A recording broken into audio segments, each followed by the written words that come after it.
Ta đang ở đâu đây? Chẳng phải ta đang thăng thiên lịch kiếp sao? Bổn đạo môn lão tổ tu luyện ngàn năm, chỉ đợi này luyện đan thành công. Sau khi lịch kiếp thăng thiên thành thần.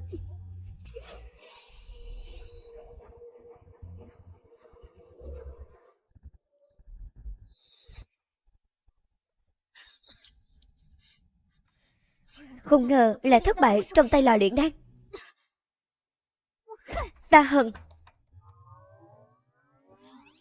Cảm giác kỳ lạ quá. Sợ đủ chưa?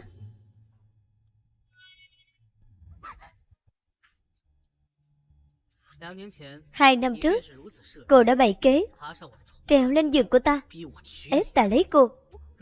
Nếu như cô an phận thủ thường, ta cũng không phải không thể nhẫn nhịn. Nhưng cô phẩm hạnh không tốt, gây bất hòa với mẫu thân, khiến nhà cửa không yên. Không ngờ lòng dạ cô còn độc ác đến mức đẩy Vân Khê xuống nước.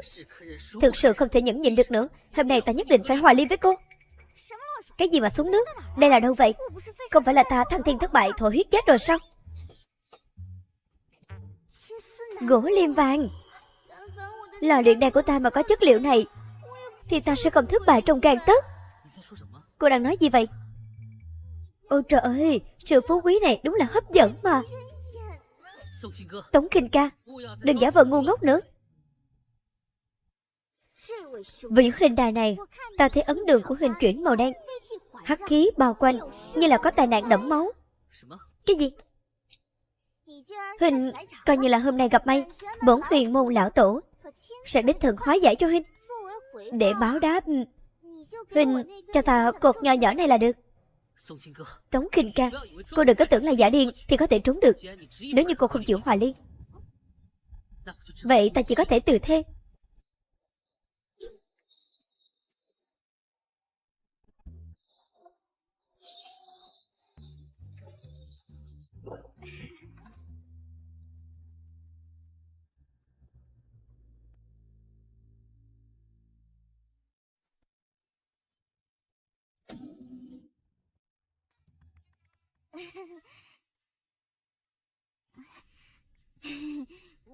Ta đã nói là Hình có tai nạn đẫm máu.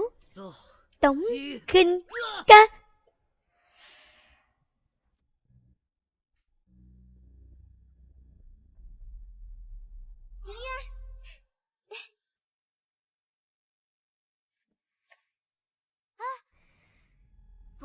Ta biết rồi, đây chính là khai thiên nhãn mà thuật pháp thư nói. Thứ mà ta nhìn được có lẽ là tương lai của Lục Đình Uyên. Ý, sao lại yếu ớt đến mức này? Đợi một lát, dừng. Chưa nhìn rõ, lùi lại về trước một xíu. Vô, hóa ra là luôn bỏ độc cho tên xứ quẩy này.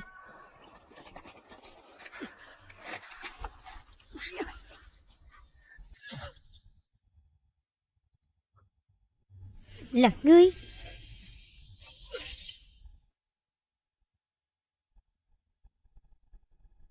Bị nữ nhân yêu sâu đậm hạ độc lâu ngày, dẫn đến mất hết võ công.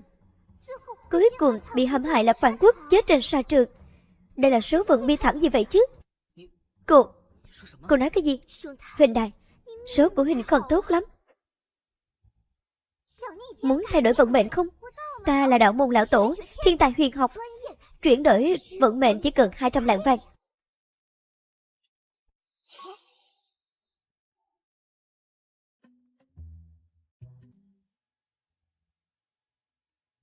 Bẩm tướng quân, ấn đường của phu nhân sáng, mạch ổn định, hoàn toàn bình thường.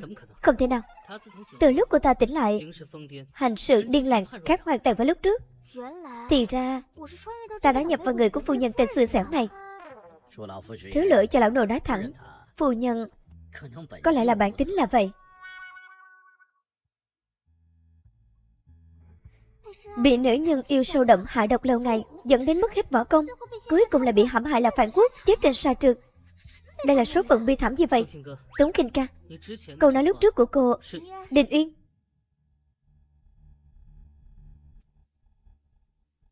Đình Uyên, vết thương của Hình sao rồi? Tống Khinh ca, cô vẫn còn mặt mũi ở đây à? Nếu không phải tại cô thì muội của Lục Đình Uyên sao lại bị thương chứ? Mau, khốn kiếp, nhanh lên. Thanh Lâu.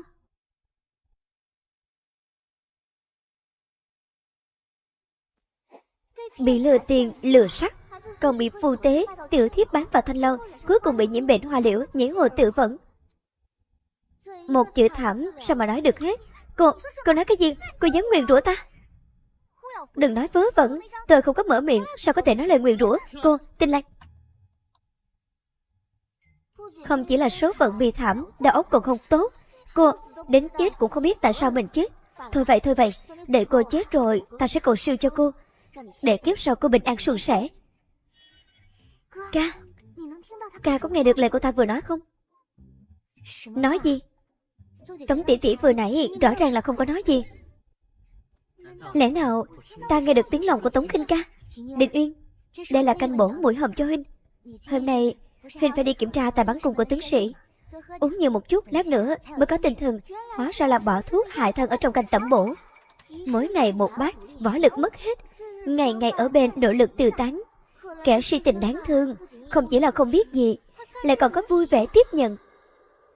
Canh này bị hại đâu? Sao có thể? Vân Khê tỷ si mê đại ca nhiều năm, nếu không phải cô ta tù hú chiếm tổ, thì Vân Khê mới là đại tổ của ta.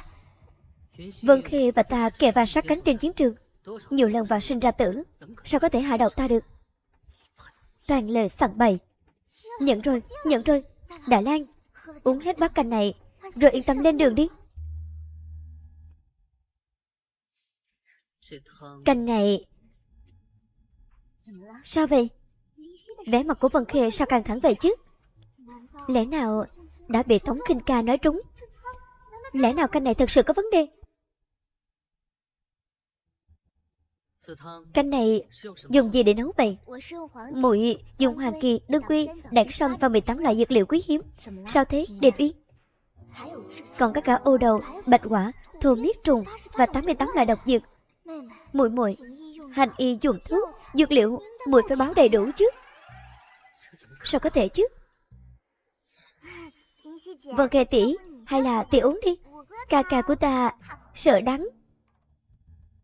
Sao bỗng nhiên thần trí thanh tĩnh?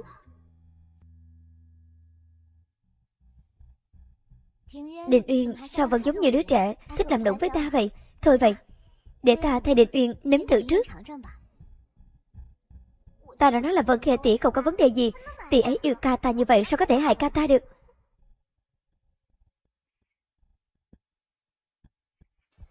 Giả vờ bị ta ngán chân, sau đó nhân cơ hội làm đổ hết thuốc. Vị thí chủ này năng lực ứng biến rất mạnh. Không thể nào, Vân Khê tỷ không phải là loại người độc ác như vậy đâu. Ây da, không ngờ lại bị cô ta nói trúng. Ca, mau nhìn kia, còn vẹt. Chết rồi. Lẽ nào trong thuốc này? Im miệng, đừng manh động. Đình Uyên, Tống tỷ tỷ không phải cố ý. Ta tất nhiên là không. Nhưng mà cô có phải là cố ý hay không, khó nói đấy. Ý của Tống tỷ tỷ là ta cố tình bị ngã. Lẽ nào không phải sao? Sao ta phải làm như vậy? Vậy cô phải hỏi con vẹt này, nó đã làm sai cái gì?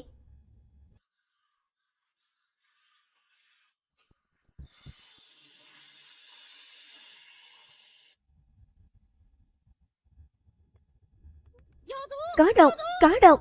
Mày...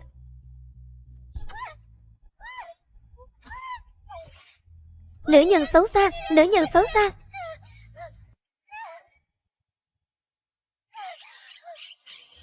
Cút đi. Đình Uyên, không ngờ Tống tỷ tỷ hận muội như vậy, lại xúi dục công việc của mình công kích muội.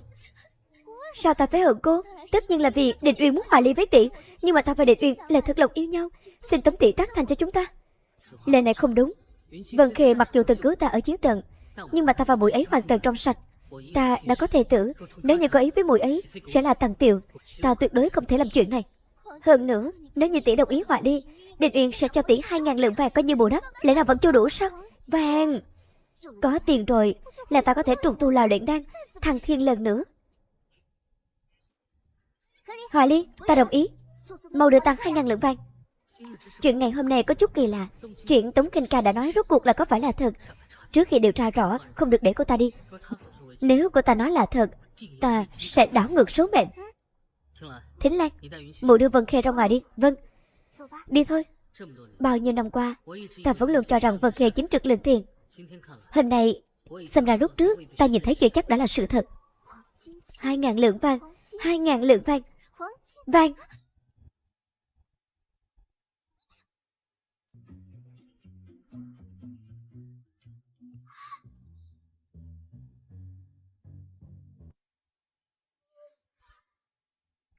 Thân hình này... Đi ra phía sau bình phong, ta muốn thay y phục. Hay, không cần phiền phức như vậy.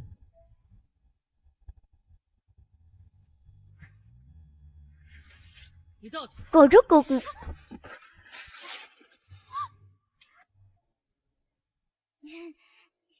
Tấm bình phong này của Huynh chất lượng hơi tệ một chút.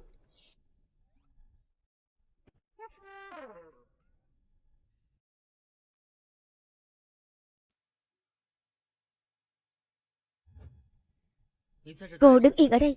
Được. Tướng quân, cuộc thi bắn cung sắp bắt đầu, chỉ đợi ngài nữa thôi.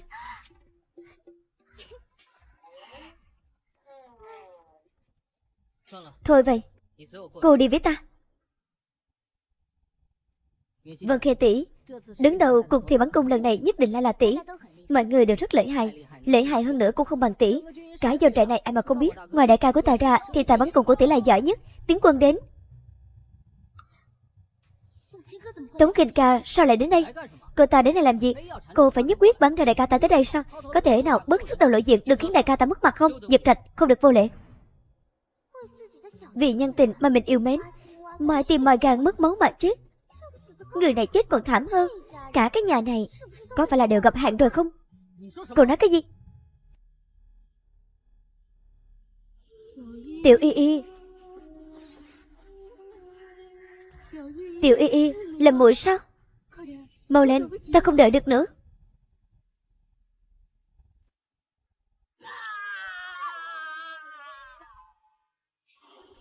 Thứ quan trọng nhất của nam nhân cũng bị lấy mất. Phải có thâm thù đặc hận đến mức nào? Cô đang nguyện rủa ta, có phải cô bị điên rồi không? Đại ca, Huynh nghe thấy rồi đúng không? Cô ta, Giật Trạch, đừng kích động. Đình Uyên, ở đây đều là tinh nhuệ của anh. Tống tỷ tỷ thân là nữ tử, xuất hiện ở đây có phải là không thích hợp? Tại sao lại không? Cô chẳng phải cũng là nữ tử sao? Sao cô có thể so sánh với Vân Khê tỷ? Vân Khê tỷ là nữ tử đặc biệt. Nhớ năm đó lúc chúng ta kề vai sát cánh trên sa trường, cô vẫn còn ở trong phủ theo thùa với các nữ tử khác.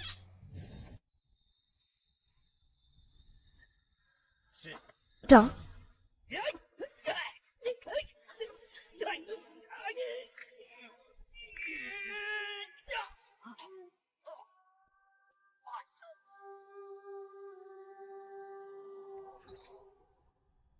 Vân Khê tỷ, tỷ đã cứu ta. Hóa ra là từng được Vân Khê cứu. Ta nói mà sao lại giống như chó bảo vệ cô chủ vậy? Đáng tiếc là giao phó nhầm người rồi. Sát thủ ám sát người là do Vân Khê sắp đặt. Cái gì? Không, Vân Khê tỷ không thể nào làm chuyện đó. Lẽ nào lúc đó Vân Khê tỷ cứu ta cũng là do cô ấy cố ý sắp xếp? Đình Uyên, ta chỉ là sợ sẽ khiến Tống tỷ tỷ thấy sợ. Dù sao nữ tử yếu đuối như tỷ ấy, nhìn thấy quân tên khó tránh khỏi sợ hãi. Không sao, cô ấy chỉ là tò mò. Hơn nữa, nữ tử vốn dĩ không nên bị giam cầm trong phủ. Đây là cái gì? Ta biết ngày cô đến đây tự tìm xấu hổ. Hôm nay là cuộc thi bắn cung. Những thứ này là cung tên các tướng sĩ sẽ dùng. Dùng thế nào? Để tiểu già thể hiện cho cô xem.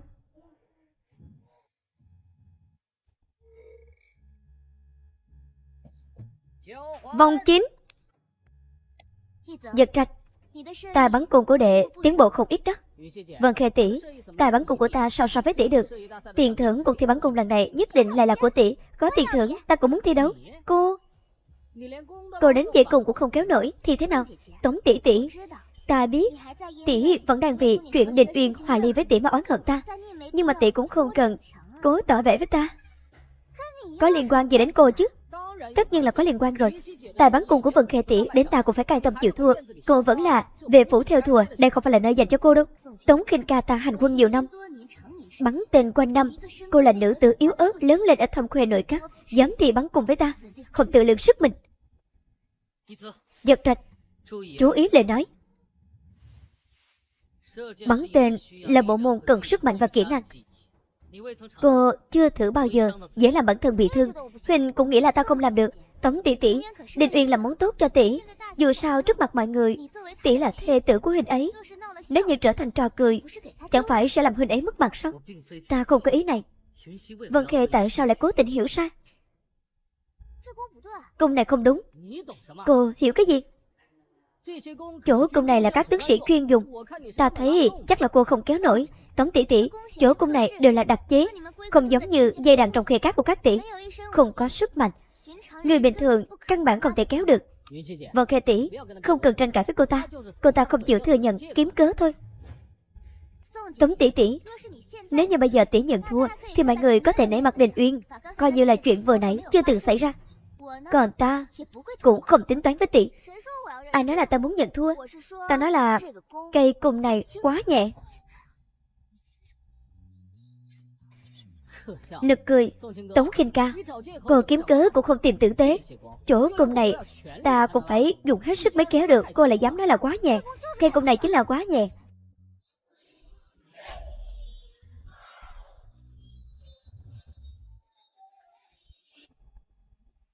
Ngươi xem, giống như là dệt bông vậy.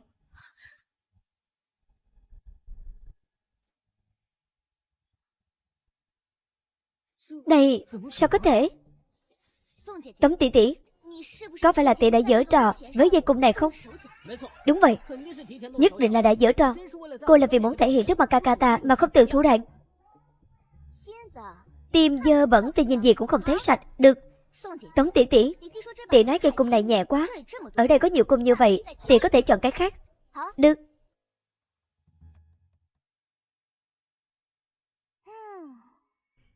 Cái này xấu quá.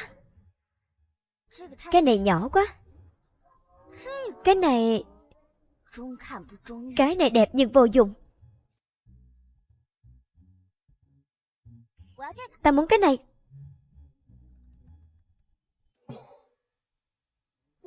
Ta không nghe nhầm chứ. Cô ấy muốn dùng tam cung sàng nổ. Đừng vì ra vẻ mà làm thương chính mình. Tống Khinh ca, cô nói khoác thì cũng phải động não. Sàng nổ này, ngay cả 8 người vạm vỡ càng kéo cũng không nổi.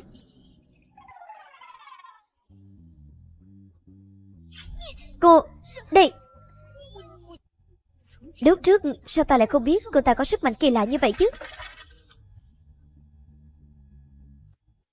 Bắt đầu đi. Tống Khinh ca, đừng phô trương thành thế nữa. Kéo được sàng nổ thì sao chứ?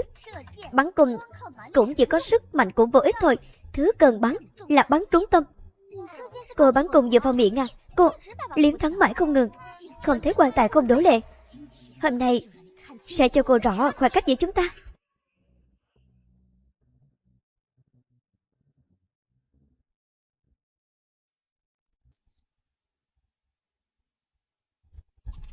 Wow, vòng 10.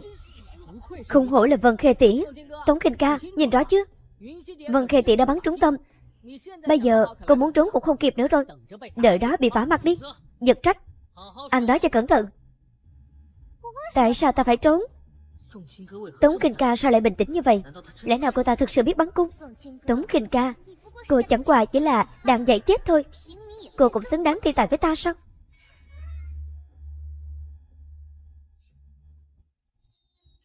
Bắn từng cái một thì chậm quá. Bắn cùng một lúc đi.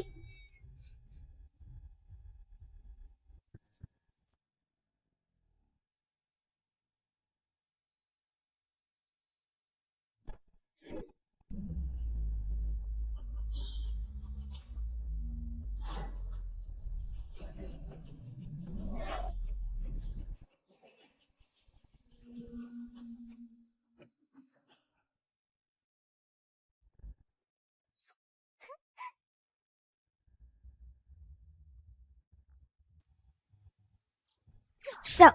Sao có thể thế được? Sao không được? Loạt bia đứng yên một chỗ thế này nhàm chán.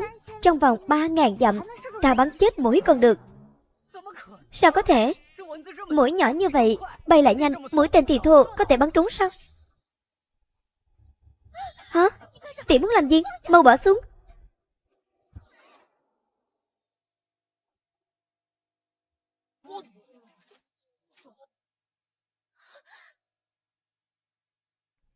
Không thể nào. Tuyệt đối không thể. Tống Kinh Ca sao cô ta có thể lợi hại như vậy? Cô ta rõ ràng chỉ là một chiếc gối thêu hoa vô dụng. Cô ta rốt cuộc có lai lịch gì? Phu nhân tướng quân uy lực quá. Phu nhân tướng quân có thể dạy chúng ta không? Chúng ta cũng muốn trên chiến trường bách phát bách trúng. Dạy chúng ta đi. Được thôi. Nộp học phí là được. Người không đưa tặng 2.000 lượng vàng, ta sẽ tự mình góp được. Các người rảnh rỗi lắm sao?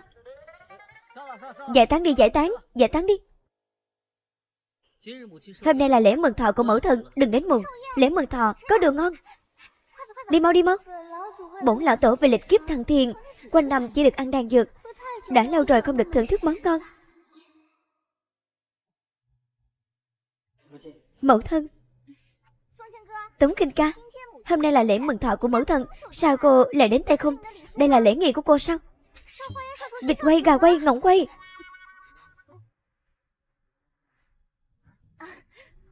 Lục phu nhân, gần đây nghe nói Lục phu nhân thường xuyên gặp ác mộng. Vân Khê đã đặc biệt mang tới một loại trầm hương 100 năm, có tác dụng an thần. Chúc Lục phu nhân phúc như độc hải, phúc thọ diên niên. Vân Khê có lòng rồi, không giống như một số người không tôn trọng trưởng bối, vô lễ vô phép.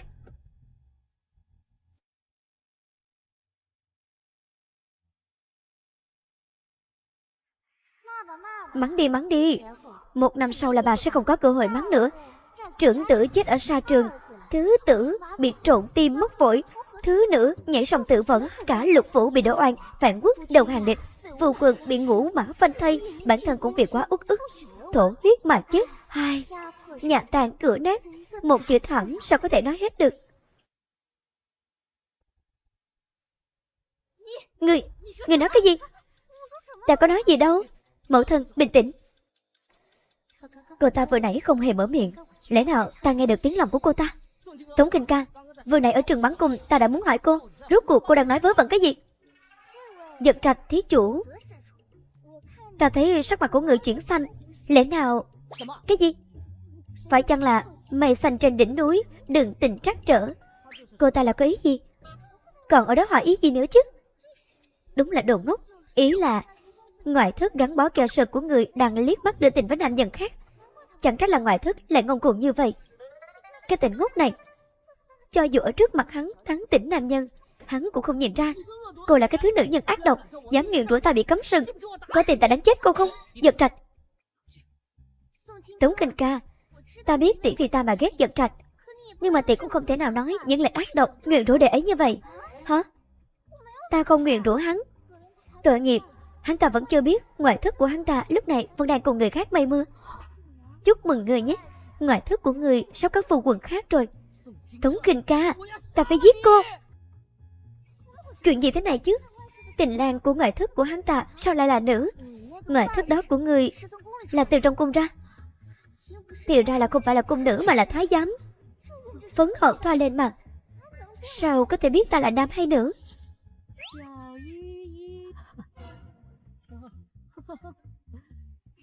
Hóa ra là khi đem đến bắt tên ngốc này bịt mắt lại.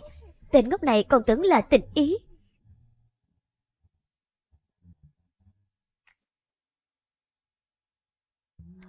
Đình Uyên, Thính Lan, lại đây. Mẫu thân, sao ta lại nghe thấy tiếng lòng của cô ta? Các con có nghe thấy không? Có. Vậy cô ta nói có phải là thật không? Một số chuyện đã được chứng minh là thật. Vậy lão nhị, lúc trước nhị ca nói người đó của huynh ấy từng hầu hạ ở trong cung, đến tuổi nên mới xuất cung. Không ngờ lại là kiểu hầu hạ đây. Sao ta lại sinh ra một đứa ngu xuẩn như vậy chứ? Cung nữ thái giám cũng không phân biệt rõ. Mẫu thân, người ngồi xuống đã. Tống Kinh Ca, tỷ thật quá đáng. Sao tỷ có thể bôi nhọ ngoại thất của Giật Trạch như vậy? Sao cô biết là bôi nhọ? Cô chui dưới gầm giường của hai người họ à? Ta xin lỗi Vân Khê tỷ, muội không cố ý. Tống tỷ, ta chỉ muốn nói lời công bằng. Tỷ cớ gì phải sỉ nhục ta? Ta là người quanh năm bên ngoài đánh trận, Nào giống như nữ tử khoe cát mấy người, mỗi ngày đều nghĩ những chuyện dơ bẩn. Ở đây có 2 nữ tử khoe cát. Cô đoán là ai? Vân Khê tỷ. Thì ra tỷ coi thường bọn ta như vậy. Ta không có ý đó. Đình Uyên, ta cũng là có lòng tốt. Sao Tống tỷ tỷ có thể hiểu sai ý ta như vậy? Được rồi, không cần nói nữa. Khai tiệc. Nào, uống rượu đi, cạn ly. Cạn đi. Uống một chung.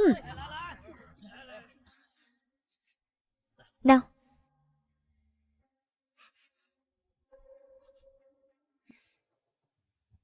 Tống tỷ tỷ, ta biết tỷ vẫn đang vì chuyện của Địch Uyên muốn hòa ly mà oán hận ta. Là lỗi của ta. Ta không nên khiến tỷ tức giận. Ta xin dùng ly rượu này tạ lỗi với tỷ. Tống tỷ tỷ có thể tha thứ cho ta không? Tống tỷ tỷ, tỷ không uống là không muốn nhận lời xin lỗi của ta. Vân thí chủ, thái dương của cô hóp lại, sắc mặt ửng hồng. Đây là tướng của mệnh đạo hoa sát. Nếu như kịp thời dừng tay, không chừng có thể... Đình Uyên, Tống tỷ tỷ vẫn không chịu nhận lời xin lỗi của ta. Phải làm thế nào? Vân Khê đã hạ mình như vậy rồi, cô hãy uống đi. Đúng vậy. Chẳng trách cả gia tộc Lục Phủ lại chết thảm. Trí thông minh của nhà này thật là đại ca khỏi nói, nhị ca mẫu thân tiểu muội. Nếu như đã là rượu thêm thành phần thì cô tự mình uống đi.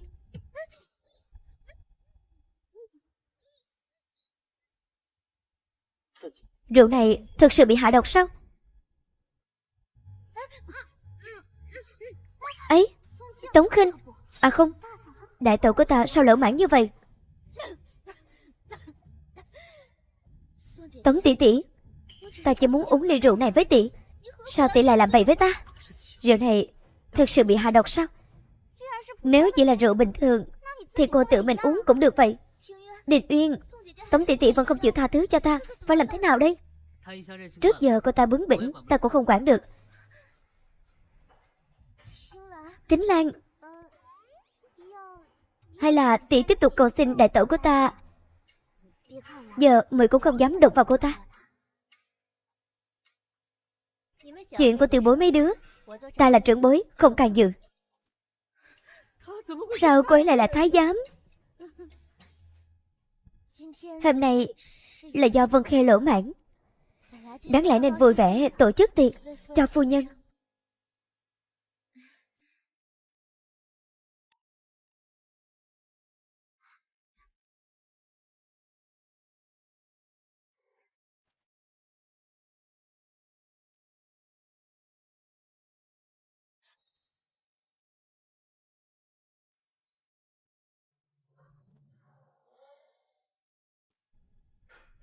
Chúc phu nhân thọ tỷ Nam Sơn.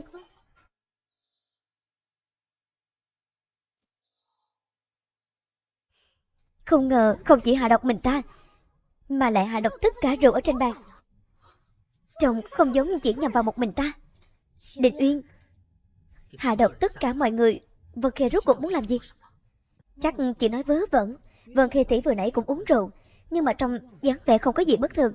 Nhất định là Tống Kình Ca vu khống tỷ ấy. Càng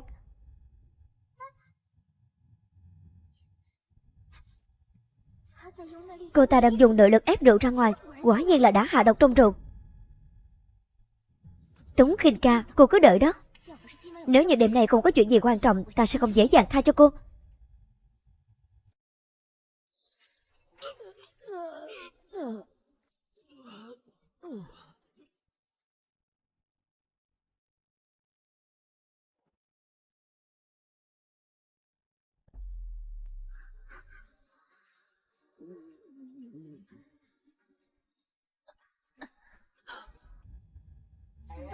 Làm thế nào đây?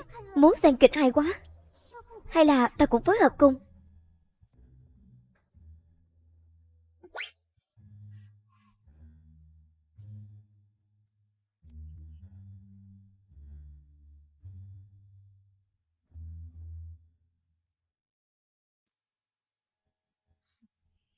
Đấu với ta không biết lượng sức mình.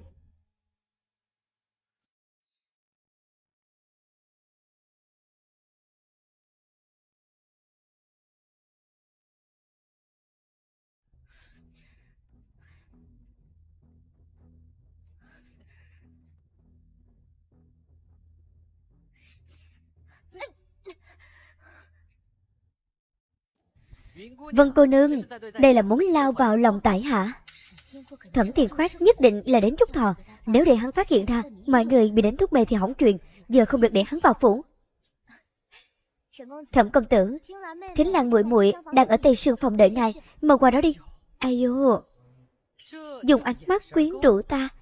Cô chắc người đang đợi trong sương phòng là Lục Thính Lan, không phải là cô. Thẩm công tử, đến thì sẽ biết thôi. Được.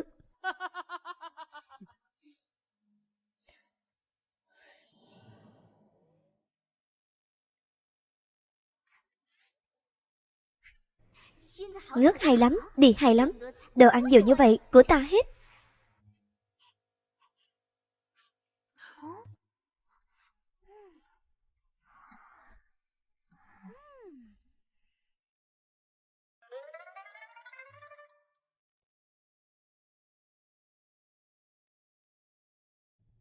Nhìn ta làm gì? Trên mặt của ta có đồ ăn à? Ca, đều là huynh đệ cùng nhau đánh trận, sao Vân Khê tỷ lại làm như vậy chứ? Đúng đó ca. Vân Khê tỷ rốt cuộc muốn làm gì?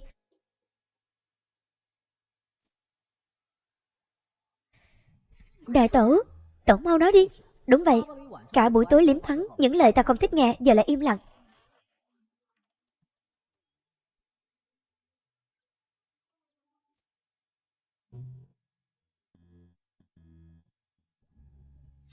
Ông trời ơi, không thể không nói là gương mặt phu quân của ta thật là anh tuấn phong thần, vẻ đẹp vô song.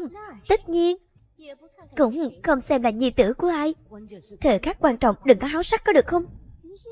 Vân Khê sau khi đánh thuốc mê mọi người thì đến thư phòng lấy trộm binh phù. Cái gì? Nếu để mất binh phù thì toàn bộ Lục phủ sẽ phải vào ngục. Bỗng dưng làm sao vậy? Mau đến thư phòng. Cả nhà này sao lại la hét âm sầm vậy? Làm gì? Điên. Đi đâu? Huỳnh đại, số mệnh của Huỳnh không tốt lắm. Muốn thay đổi số mệnh không? Ta đạo môn lão tổ, thiên tài huyền học, chuyên gia đổi mệnh, chỉ cần 200 lượng vàng. Thay đổi số mệnh. Đi. Dựa vào ngươi cũng muốn di chuyển bổn lão tổ. 200 lượng vàng. Trả tiền à? Được thôi, đi đi đi. Vân Khê tỷ không phải thích đại ca sao? Sao tỷ lại làm chuyện này chứ? Đi thì sẽ biết, đi nhanh lên.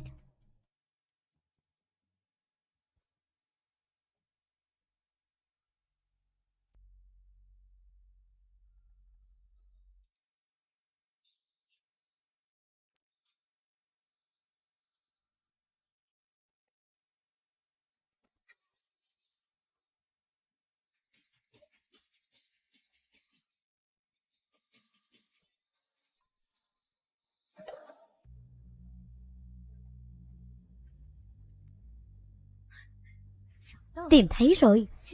Chỉ cần lấy được binh phù thì có thể hiệu triệu 300.000 tướng sĩ.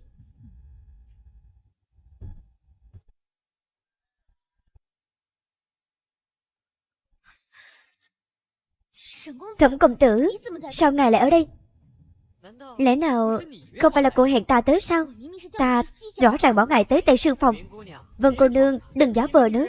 Thủ đoạn lạc mềm buộc chặt của nữ nhân các cô ta rất quen thuộc. Cái gì? Cô vừa nãy lẽ nào không phải là đang ấm thị cho ta, muốn thăm dò vị trí Lục Thính Lan trong lòng của ta, muốn xem ta có đến tìm cô hay không? Thẩm công tử, hiểu lầm. Ấy, sao lại hiểu lầm được? Đi theo cô cả quãng đường, cô liên tục ngoái đầu nhìn lại. Chẳng phải là sợ ta không theo kịp sao? Giờ ta tới rồi, vừa hay đúng ý cô. Thẩm công tử, ta không hề có ý đó. Được rồi, đã đến đây rồi, còn mạnh miệng gì nữa? Có điều, sao cô lại chọn nơi này? Đây là thư phòng của Lục Đình Uyên. Ở đây tặng tiểu với cô quả thực có chút căng thẳng, nhưng mà rất kích thích. Thẩm công tử xin tự trọng. Ngài đừng quên, ngài là hôn phu của Thính Lan muội muội. Nếu như Thính Lan biết được, ta còn phải sợ cô ta sao? Có thể gả cho cô ta nên tạ ơn trời đất. Thẩm công tử, ngài thực sự hiểu lầm rồi. Sự kiên nhẫn của bổn công tử có hạn. Cô trốn một lần, ta đây cùng dẫn với cô thử trốn thêm lần nữa. Hơn nữa, nếu như cô không dám đến tăng tiệu với ta, thì cô lén chạy tới thư phòng của phủ tướng quân là có động cơ gì? Thẩm Thiên Khoát là kim võ nghệ, phụ trách tuần tra kinh đô, trở mặt với hắn ta không phải là chuyện tốt, chia bằng thuận nước đẩy thuyền kéo hắn ta về phía ta. Thẩm công tử nói đùa rồi, ta chỉ là sợ tính nàng muội muội nổi giận.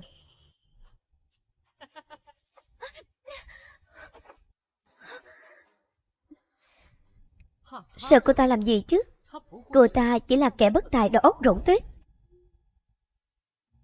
Đại ca, nhanh lên. Hóng chuyện không tích cực, tư tưởng có vấn đề. Không biết tại sao bỗng dưng ta lại thấy hưng phấn. Đứa trẻ đáng thương lại còn hưng phấn. Nếu như biết được vị hôn phu của mình lúc này đang ở thư phòng tàng tiểu với Vân Khê, không biết còn cười được nữa không? Cái gì? Sao cô ấy bỗng dưng nổi giận vậy? Tam tiểu thư, tránh ra cho ta. Không được vào.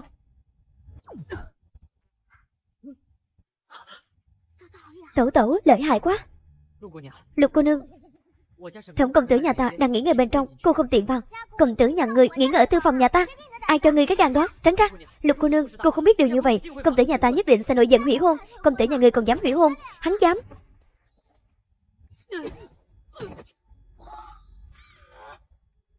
Không hổ là đại tẩu. Đi.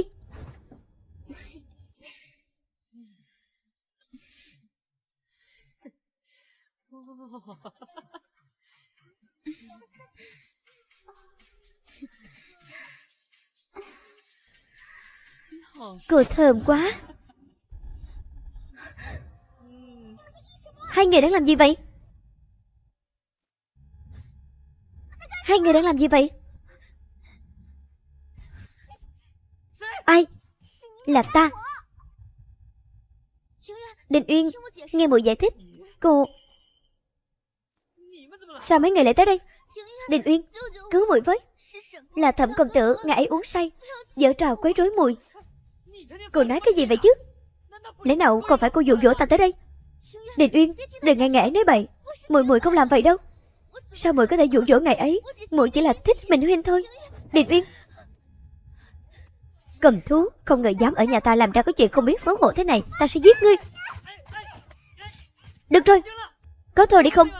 Đình Uyên, Vân Khê tỷ, chúng ta đều là người luyện võ. Nếu như Thẩm Thiên Khoát thực sự bắt nạt tỷ, sao ta lại dễ dàng để hắn ta quấy rối như vậy? Ta chỉ là một nữ tử, sao có thể đánh lại một người thô lỗ?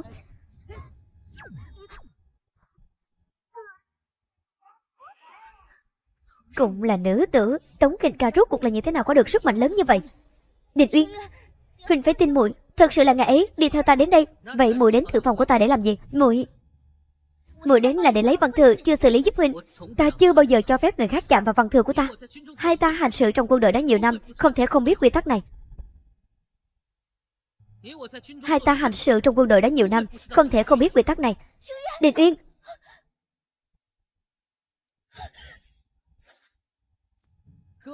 ca, Lê Bính Phu. Vân Khê, vật chứng ở đây, cô còn gì để nói? Là hắn ta ép ta lấy. Binh phụ cái gì? Ta không hề thấy thứ đó. Thẩm công tử, nếu không phải là ngài ép ta lấy, thì binh phụ này ta đâu có dám chạm vào. Rốt cuộc cô đang nói vớ vẩn cái gì vậy?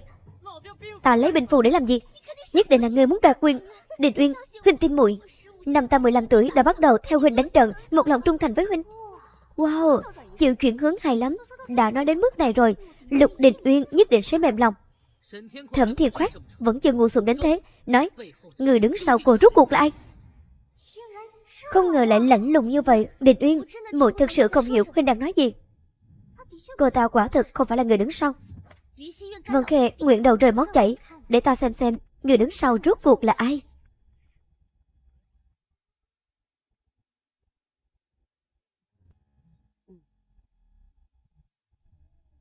Ý, người đứng sau đeo mặt nạ. Vân Khê ẩn mình bên cạnh ta bao nhiêu năm qua, mục đích thực sự rốt cuộc là gì? Người đứng sau của ta rốt cuộc là ai? Đối phương trong tối, ta ở ngoài sáng. Không được, lúc này không thể trừng trị Vân Khê, phải dụ người đứng sau của ta ra ngoài. Bỏ đi.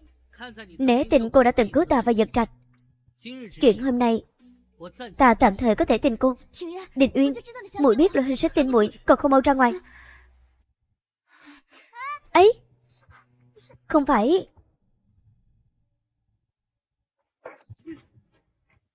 Ấy, ca, Huynh để bọn họ dễ dàng đi như vậy sao? Nhất là Vân Khê đó, cô ta không chỉ hạ độc chúng ta, còn lấy trộm binh phù, suýt nữa hại chết cả nhà chúng ta. Tất nhiên là vì yêu. Ta muốn điều tra rõ chân tướng. Ta hiểu. Ta tu luyện ngàn năm, có gì mà chưa nhìn thấy. Thù lao? Không phải là Huynh muốn quỵt nợ đấy chứ? Nếu Huynh không đưa ta tiền, ta sẽ hòa ly với Huynh, lập tức đưa ta 2.000 lượng vàng. Đại tẩu, nếu như hai người hòa ly rồi, có thể đưa ta đi cùng không? Câm miệng. Tiếng lòng của cô ta đều ứng nghiệm.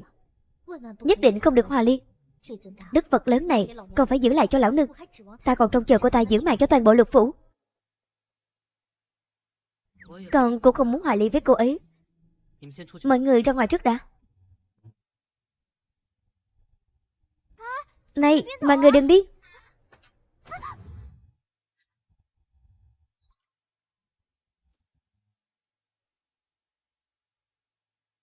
Huynh muốn làm gì? Ta nói cho Huynh biết, uy hiếp ta cũng vô dụng. Có tin bổn lão tổ cho Huynh một bạt tai bay đi không? Huynh làm gì vậy? Lẽ nào Huynh muốn dùng sát tiệt đền bù?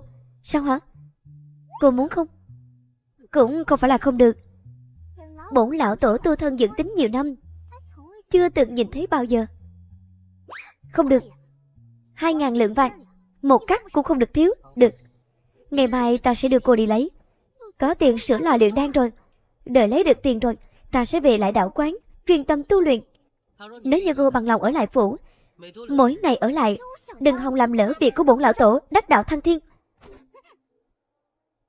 2.000 lượng vàng, vậy có phải là có thể gom thành chiếc lò luyện đan bằng vàng không? Ngày thăng thiên chẳng phải đã cận kề sao? Lục phủ là nhà của ta, tất nhiên là ta phải ở trong phủ. Phu nhân, đã xảy ra chuyện gì vậy? Sao người bên ngoài đều ngất xỉu hết rồi? Ồn ào cái gì? Hài tử chết rồi mới biết đút sữa, người đã đi rồi mới biết được tới. Cái thứ vô dụng. Phu nhân, bà nói ra trước mặt con, không biết giữ chút thể diện cho ta sao? Biết rõ ràng hôm nay là tiệc mừng thọ của ta, tại sao muộn vậy mới về? Phu nhân, bà đừng giận. Vì phu hôm nay được phái đi tuần tra thủy lợi, vừa làm xong việc công chẳng phải đã vội vàng về ngay sao? Đây là ngọc bội vì phu cho người dày công chế tạo, xin dâng lên phu nhân. Thủy lợi? Thủy lợi gì chứ? Chẳng phải là ông vừa bò dậy từ giường của ngoại thất, nuôi ở thành phía đông sao? Lẽ nào ngoại thất đến đó có tên là thủy lợi? Còn cả ngọc bội nữa, lẽ nào không phải là tặng cho ngoại thất? Ngoại thất không thèm. Ai? Là ai đang nói? Được lắm, Lục Chấn Nghiệp, ông dám giấu ta ở bên ngoài nuôi ngoại thất, còn lấy thứ nữ nhân khác không thèm đến lừa gạt ta. Mẫu thân vẫn hung dữ như năm đó. Phu nhân, bà đừng nghe bọn họ nói bậy. Tống Kinh Ca, có phải là ngươi? Được lắm, dám ở sau lưng bị chuyện. Về công công ta sẽ bảo Đình Uyên từ ngươi.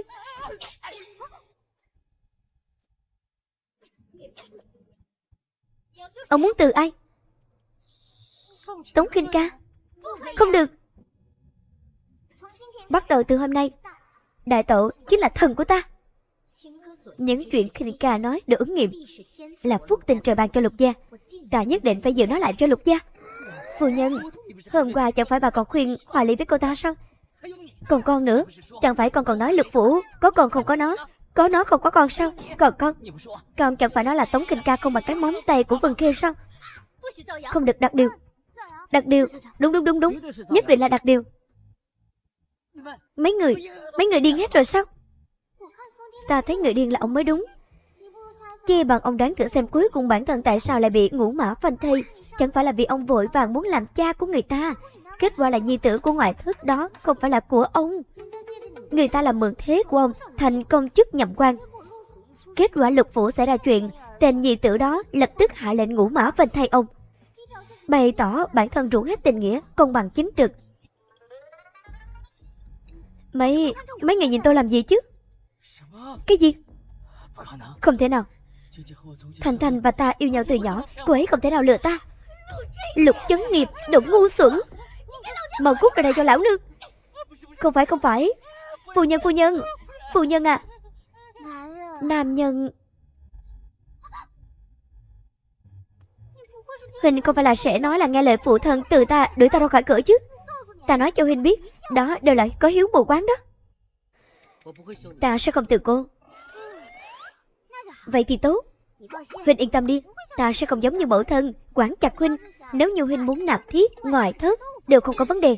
Chỉ cần Huynh đưa tiền đủ nhiều, ta có thể đích thân phái người đi hầu hạ sanh con. Cô rất hy vọng ta sẽ nạp thiếp sao? Huynh khó hầu hạ như vậy, nạp thiếp không dễ đâu.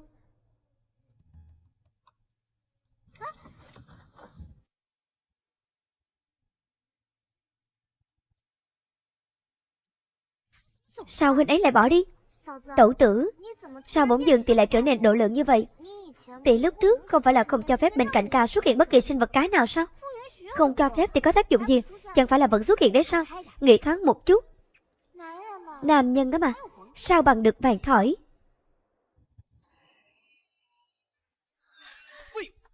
Chút chuyện cũng làm không xong. Điện hạ tha tội. Vân Khê, ta sắp xếp người ở bên cạnh Lục Định Uyên lâu như vậy là vì muốn ngươi sẽ có ích vào lúc quan trọng. Chỉ cần lấy được binh phù, ta có thể hiệu lệnh cho 300.000 tướng sĩ. Đến lúc đó, còn sợ hoàng đế không nhường ngôi sao? Là thuộc hạ bất tài, xin bệ hạ thứ tội. Vân Khê, mấy năm qua nàng đều làm rất tốt, sao lần này lại thất thủ? Điện hạ, cho Vân Khê thêm một cơ hội. Mặc dù Lục Định Uyên đã nghi ngờ ta, nhưng mà chỉ cần diệt trừ Tống Kinh Ca thì ta có thể gả vào Lục phủ. Đến lúc đó hành động sẽ thuận lợi hơn. Để nàng chịu ấm ức rồi. Vân Khê nguyện vì điện hạ làm bất cứ chuyện gì. Sau khi ta đăng cơ, nhất định sẽ lấy nàng.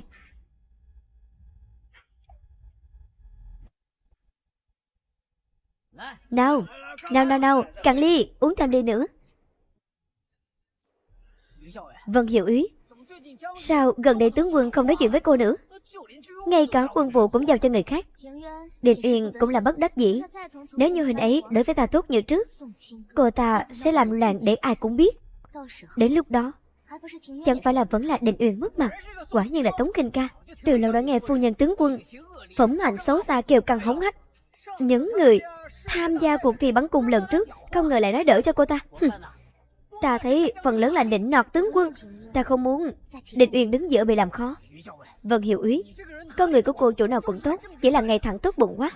Chúng ta là người hành quân đánh trận, luận về thủ đoạn, ai có thể thắng được chiêu trò thâm độc của nữ tử Khuê Cát? Đúng vậy. Tống Kinh Ca là cái thá gì? Chúng ta cùng với tướng quân ở ngoài liều mạng, cô ta thì sao? Cô ta nằm ở nhà vẫn có thể hưởng vinh hoa phú quý. Theo ta thấy Vân Hiệu Úy tốt hơn Tống Kinh Ca đó, hàng vạn lần. Đúng vậy, giờ Tống Kinh Ca ở đây, ta nhất định sẽ dạy dỗ cô ta làm người. Đa tạ các huynh đệ nâng đỡ. Vân Khê không dám nhận.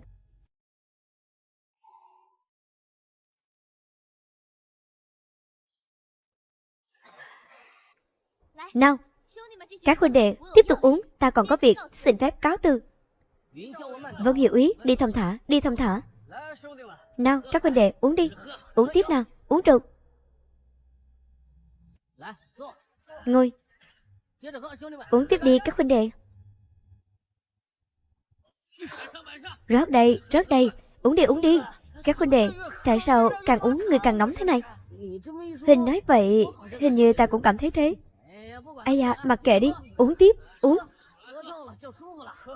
Uống sai rồi thì sẽ dễ chịu.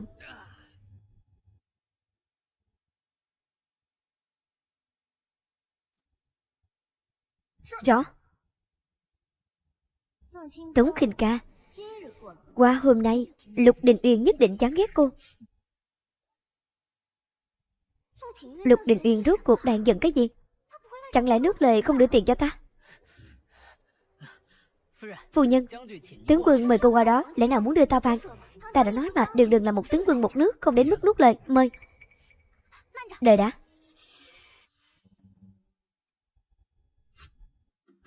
Nào, uống đi. Nào, uống rượu.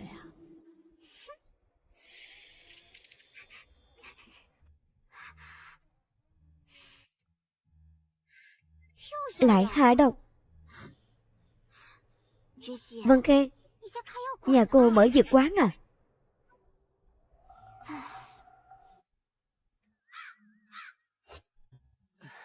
Phu nhân, tướng quân cho mời cô mong qua đó đi. Người chắc chắn là tướng quân phái người tới, giả truyền quân lệnh sẽ bị chém đầu. Phu nhân, cô muốn làm trái quân lệnh sao? Ta không phải là lính của huynh ấy, làm trái quân lệnh nào? Cô không đi sao? Đi. Sao lại không đi? Mời. Có người đã dựng sẵn sân khấu, ta sao có thể không đi xem?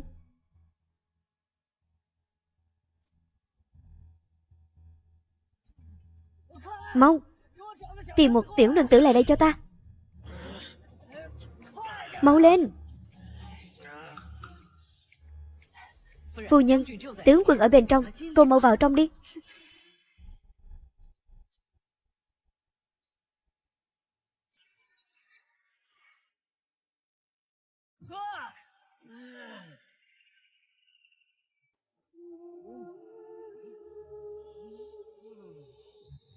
Ấy, tiểu nương tử của ta, đừng tranh. Ta nhìn thấy trước. Đừng tranh giành của ta, của ta. Cởi y phục của ta ra trước. Đình Uyên, biên ải truyền tin tới ai là có chuyện quan trọng. Mật hàm đã đưa đến quân trướng, hình mau đi qua sao? Dẫn đường. Sướng, gấp cái gì? Xếp hàng đi, từ từ thôi. Đừng gấp, xếp hàng. Mỹ nữ Tống Kinh Ca. Tống Kinh Ca đợi Lục Đình Uyên tận mắt nhìn thấy cô cùng lúc hầu hạ nhiều nam nhân. Huynh ấy nhất định lập tức từ cô. Tống tỷ tỷ. Tiểu nương tử.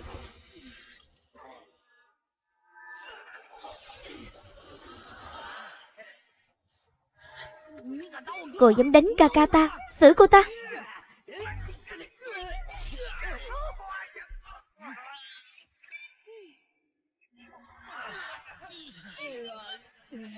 Tống Kinh Ca, hóa ra cô thực sự biết võ công, lại còn rất lợi hại.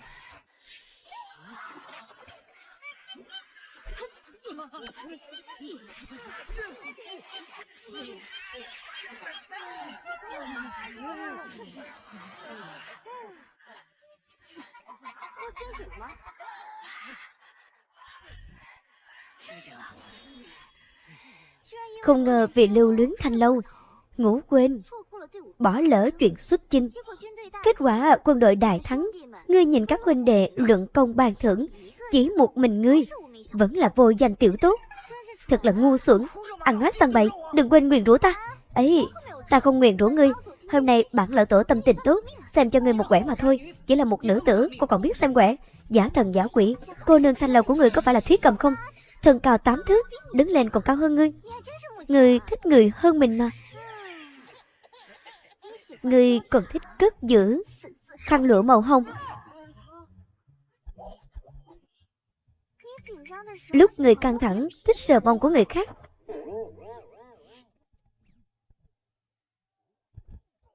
Biến thái à, ngươi. Phu nhân tướng quân, không, đại soái xin dạy bảo. Đại soái, ta muốn coi một quẻ. Lúc nào ta có thể có được nữ tử ta trước, lúc nào ta có thể làm đội trưởng. Đừng gấp. Bóc quẻ coi bói, bổn lão tổ không có gì là không thể. Người ra giá cao được xem trước. Ta trước.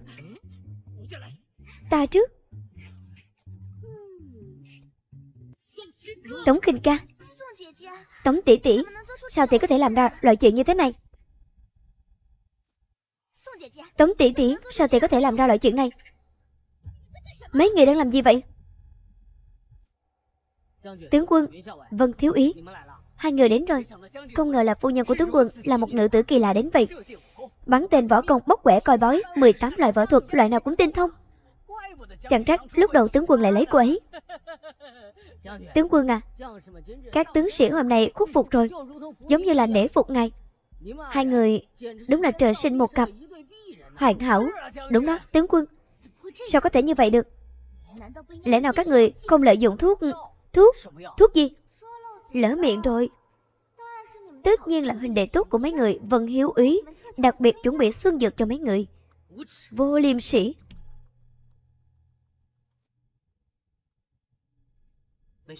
Không bị thương thì tốt. Phu nhân, đến lượt ta rồi. Ta lúc nào mới có thể lấy được thê tử? Ta nữa. Nào lại đây, im miệng. Đi. Ê, kéo ta làm gì? Chặn đường tiền tài của ta. À, ta nói ta không phải là cố ý.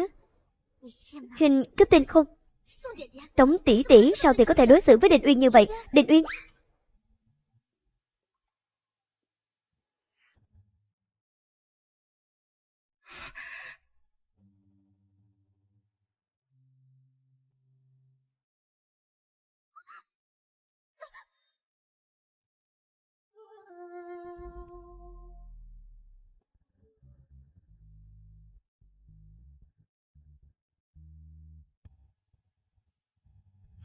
Còn không mau cút đi.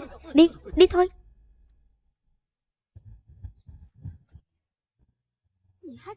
Huỳnh cũng rất uy phong.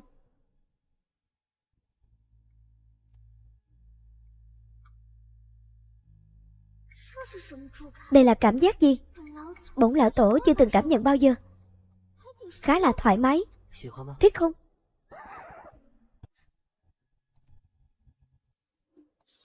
Người tu tiên không thể bị nam sắc mê hoặc. Có điều miệng của Lục Đình Uyên cảm giác giống như bánh nếp, mềm mềm. Không nói nữa, nghĩ đến liền thấy hơi đói. Hay là đi ăn bánh nếp đi. Thôi vậy, đưa cô đi ăn. Đưa cô đi ăn bánh nếp. Không phải là cô muốn ăn sao? Sao huynh biết được? Ngày mai Phủ Hoài Vương tổ chức tiệc, ở đó nhất định có thứ cô thích ăn. Đi thôi.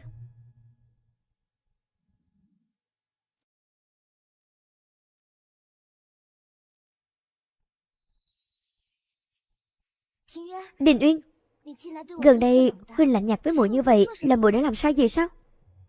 Đình Uyên, huynh thực sự đã hiểu lầm muội. Huynh biết là muội một lòng thích huynh, sao muội có thể làm hại huynh được? Vân Hiếu ý thận trọng lời nói. Lục mổ đã có giả thức. Cô nói những lời này sẽ khiến phu nhân của ta hiểu lầm. Lạnh lùng như vậy, cô ta không phải là Bạch Nguyệt Quan của hình sao? Ta còn đang đợi Họa Ly nhường chỗ đây. Đừng mà, đại tẩu, ta không muốn làm kẻ tâm cơ này làm đại tẩu của ta đâu. Cô xem, phu nhân của ta hiểu lầm rồi, đã bắt đầu lườm ta. Ta không phải là, ta không có. Tống tỷ tỷ, tỷ có thể, cô xin Đình Uyên tha thứ giúp ta không?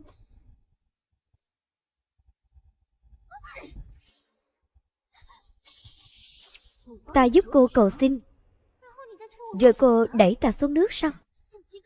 Tống Khinh ca, sao thì có thể như vậy? Ta như vậy thì liên quan gì đến cô? Thì ra năm đó cô ngã xuống nước là do bản thân cố ý ngã xuống. Cô còn đổ vạ cho ta. Lát nữa theo sát sau ta, không được chạy lung tung. Cô không cần nói nhiều nữa. Đình Uyên.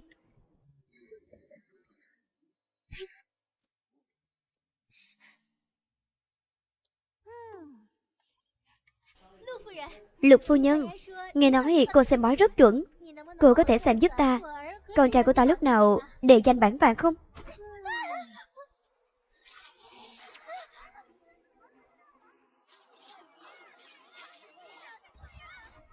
Đại tẩu, tỷ không sao chứ?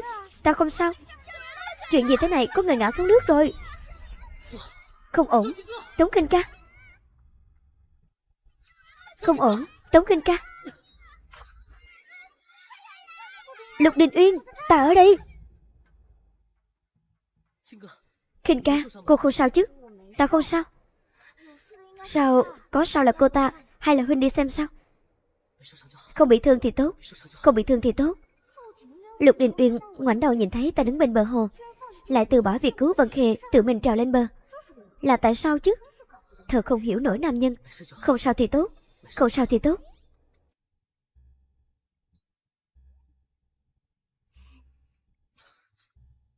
Sờ có thích không? Thích. Không phải là ta muốn sờ.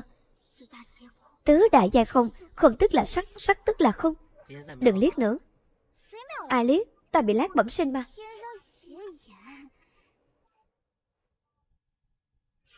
Tứ đại giai không chết tiệt. Đại phu nói giấc ngủ của ta không tốt, phải nằm trên cơ thể bụng 8 múi để ngủ. Muốn sờ thì quang minh chính đại mà sờ.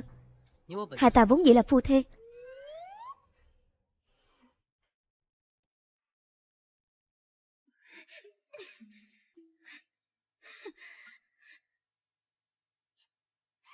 Đại tẩu, tỉ mau xem. Muội không thấy gì hết. Hai người tiếp tục đi, đứng lại.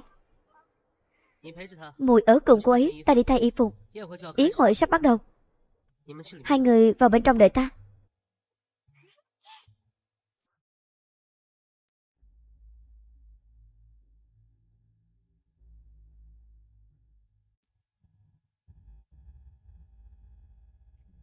Điện hạ, Lục Đình Uyên đã hoàn toàn không còn tin ta. Đoạt quân quyền từ trong tay của Lục Đình Uyên, e rằng khó thực hiện. Nếu không dụ dỗ được, vậy thì tiêu diệt hắn ta. Đêm nay ta sẽ để hắn chỉ đi mà không về. Đại ca, Hình chẳng phải là cho người đi theo Vân Khê sao? Vừa nãy nhận được tin hiện cô ta đến Tây Sương Phòng. Ở đây là phủ Vân Hoài Vương. Sao cô ta lại quen thuộc như vậy? Tây Sương Phòng. Để đi bảo vệ Tống Kinh Ca và Thính Lan. Ta đi xem sao? Được.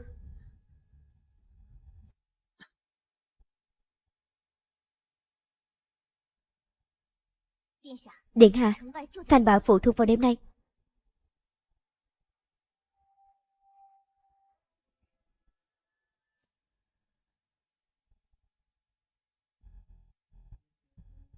Kỳ lạ, sao đại ca đi thay y phục lâu như vậy vẫn chưa quay lại chứ? Không ổn, đi mau. Vân Khê, không ngờ cô vẫn dám xuất hiện trước mặt ta. Tại sao lại không dám? Là vị hôn phu của ngươi quấy rối ta. Hắn ta còn nói ngươi chỉ là kẻ bất tài đã óc rỗng tuếch. Cô sao hả? Ở phủ hoàng tử, ngươi còn muốn ra tay với ta?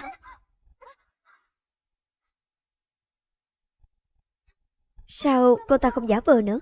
Dáng vẻ tự tin không hề sợ hãi. Lục Đình Uyên sắp phải chết. Ta xem mấy người còn kiêu căng thế nào. Đêm nay ta sẽ khiến hắn chỉ đi không về.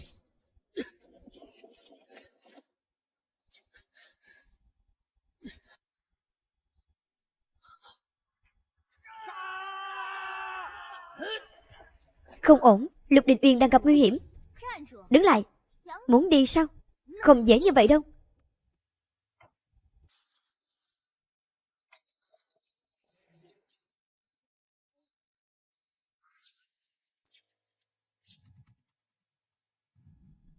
Cô có ý gì chứ? Phụng mệnh Hoài Vương điện hạ. Hôm nay trong quan khách có giặc. Vân Khê phụng mệnh bắt giữ. Người đâu? Bắt hết bọn chúng lại cho ta. Rõ. Cô dám? Lục Đình Uyên bảo vệ bản thân còn khó. Ta xem ai có thể giúp được mấy người. Tránh ra, ta không muốn hại người vô tội. Cô đúng là không biết tự lượng sức mình. Mặc dù không biết mấy chiêu trò vô dụng lúc trước của cô, rốt cuộc là học của ai. Thế nhưng đánh nhau không chỉ dựa vào mấy chiêu trò khoai chân múa tay. Thứ bọn họ nắm trong tay hiện giờ là đao thật kiếm thật. Cô tưởng rằng cô sẽ thoát được sao? Đại tẩu, chúng ta phải làm sao đây? Dám khiêu khích ta trước đám đông, cô là người đầu tiên cũng sẽ là người cuối cùng. Cô...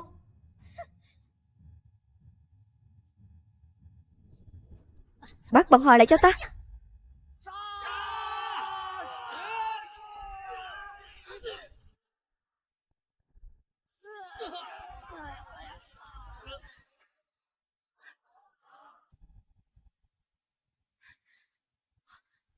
Không, Không thể nào. Cao thủ số một thế giới hiện nay cũng không thể cùng một lúc tiêu diệt nhiều người như vậy được. Tống Kinh ca, sao lại có công lực mạnh đến vậy? Đại tẩu, không hổ là tỷ. Nói, Lục Điệt Uyên đang ở đâu? Đại ca, đại ca.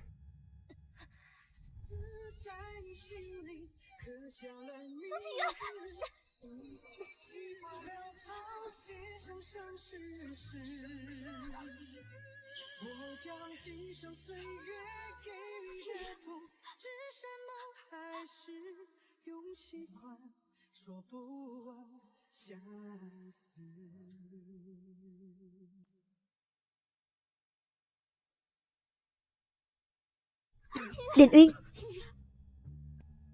Khinh ca, cô đến rồi. Đình Uyên, không sao rồi. Kỳ lạ, Lục Đình Uyên bị thương. Tại sao ta lại cảm thấy đau lòng chứ? Đình Uyên, Đình Uyên. Đại ca, đại ca. Đại tẩu, đại ca tại sao lại bị thương nặng đến vậy? Rốt cuộc đã xảy ra chuyện gì? Phải lập tức đưa huynh ấy về phủ. Đình Uyên. Đình Uyên à, sao huynh lại bị thương? Trong phủ quả nhiên là có giặc. Người đâu? Mau bao vây toàn phủ cho ta. Đừng đánh trống vừa ăn cướp vừa la làng. Đại ca ta bị thương, nhất định là do mấy người làm. Mùi nói gì vậy? Ta và đại ca muội là thanh mai trúc mã kề vai sát cánh, sao ta có thể hại huynh ấy được? Đình Uyên, không muốn chết thì cút mau. Hoài Vương điện hạ tới.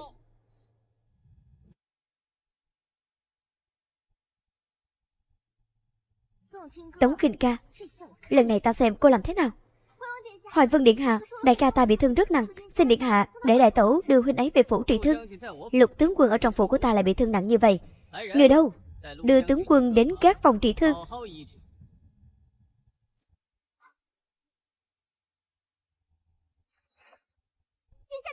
Điện hạ là có ý gì?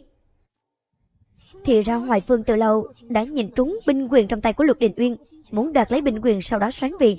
Tống Kinh ca, dù công lực của cô rất mạnh, lẽ nào cô dám làm bị thương hoàng tử sao? Người đâu? Đưa hắn ta đến gác phòng. Ai dám? Đại tẩu, giờ phải làm thế nào đây? Hoàng tử gì mặt ngươi, dám ngăn cản ta đều sẽ phải chết.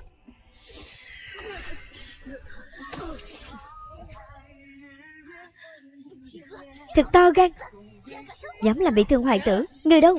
Giết chết cho ta.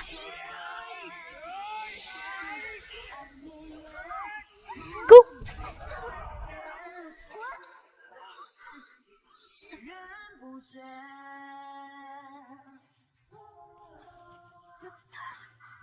Đại ca. Đại tẩu, tỷ sao vậy? Không sao, chỉ là pháp lực tiêu hao quá mức. Về phủ đã.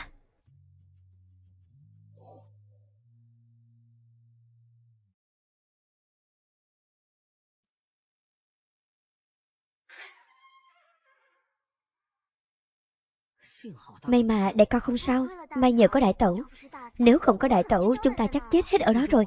Nghe nói hoàng thượng biết chuyện đã nhốt Hoài Vương điện hạ ở trong cung, trừng trị nghiêm khắc. Ông trời có mắt.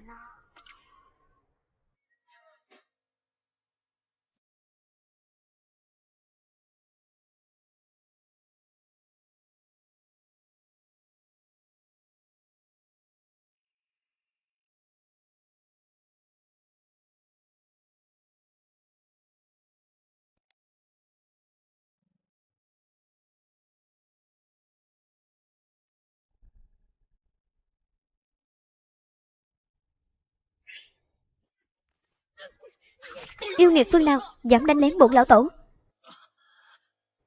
Là ta.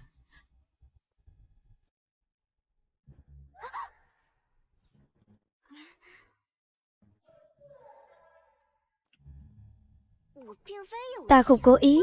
Ta tưởng là có người đánh lén ta. Hay là để ta nói lại cho huynh? Không cần. Không sao đâu. Bổn lão tổ hành tẩu giang hồ nhiều năm, ngã, bị thương, chỉ là chuyện nhỏ. Không cần.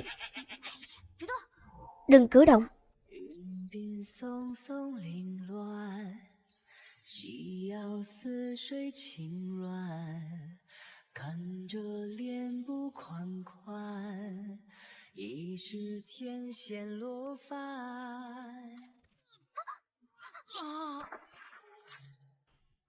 Ta chỉ là hơi căng thẳng, vô ý thức, sợ phải. Cô căng thẳng cái gì? Ta cũng không biết.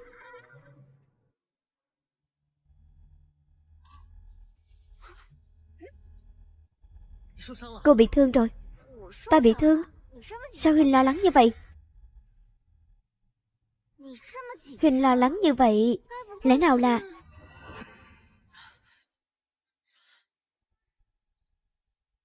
Huynh lo lắng như vậy, lẽ nào là...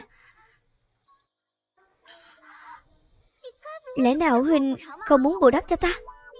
Lúc trước Huynh đã nói là mỗi ngày ta ở trong phủ sẽ cho ta 2.000 lượng vàng. Bây giờ ta không chỉ ở lại mà còn cứu mạng Huynh. Lẽ nào Huynh không muốn thêm tiền cho ta? Thêm, nhất định thêm. Giờ ta sẽ đích thân cho người đi làm cho cô 10 chiếc lò luyện đan bằng vàng. Thật không? Tu luyện đã nhiều năm, ta chưa từng thấy lò luyện đan vàng, lại còn 10 chiếc.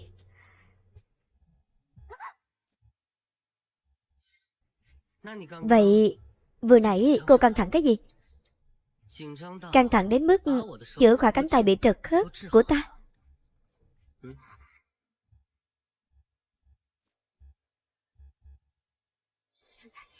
Tứ đại gia không, tu thân dưỡng tính. Tứ đại gia không, tu thân dưỡng tính. Tứ đại gia không, tu thân dưỡng tính.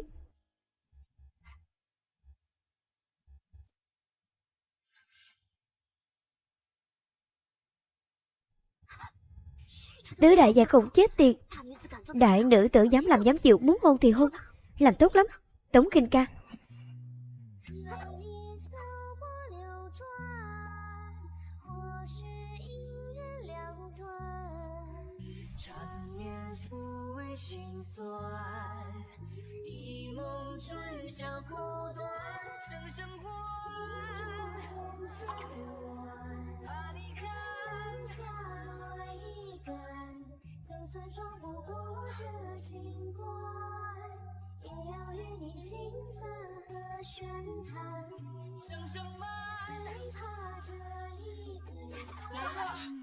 Đại sự không hay rồi. Cha muốn truyền lại tước vị cho đứa con bên ngoài.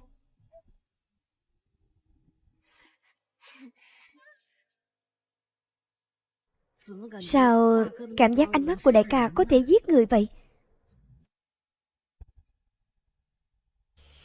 Quãng thời gian này, bất kể ta tra hỏi ông thế nào, ông cũng không chịu nói ngoại thất đó là ai, được ông sắp xếp ở đâu. Thì ra ông có ý định này. Ông muốn để lại tước vị và gia sản cho đứa con ngoại thất. Ông coi ta chết rồi có đúng không? Cha nhẫn tâm thật đấy. Ta cũng là thương xót cho đứa trẻ đó. Cha thương xót bọn họ, vậy tụi con thì sao? Mẹ thì sao? Cha làm vậy có xứng với tụi con sao? Thành sao có thể so với mấy người? Mấy người còn có Định Uyên. Định Uyên là tướng quân rất được hoàng thượng ưu ái, sau này nhất định một bước lên mây, sẽ sắp xếp cho mọi người thật thỏa đáng, không lo ăn mặc. Lục Chấn Nghiệp, ông tính toán hay lắm. Lẽ nào ông đã quên tước vị làm thế nào mới có được? Năm đó cha và huynh trưởng ta chết trên sa trường, hy sinh vì nước. Hoàng thượng thấy nhà ta đã hết nam đinh, mới phong tước vị cho ông. Toàn bộ tài sản lục phủ bây giờ có thứ nào mà không phải là của Giang gia? Phu nhân, quỳ xuống cho ta.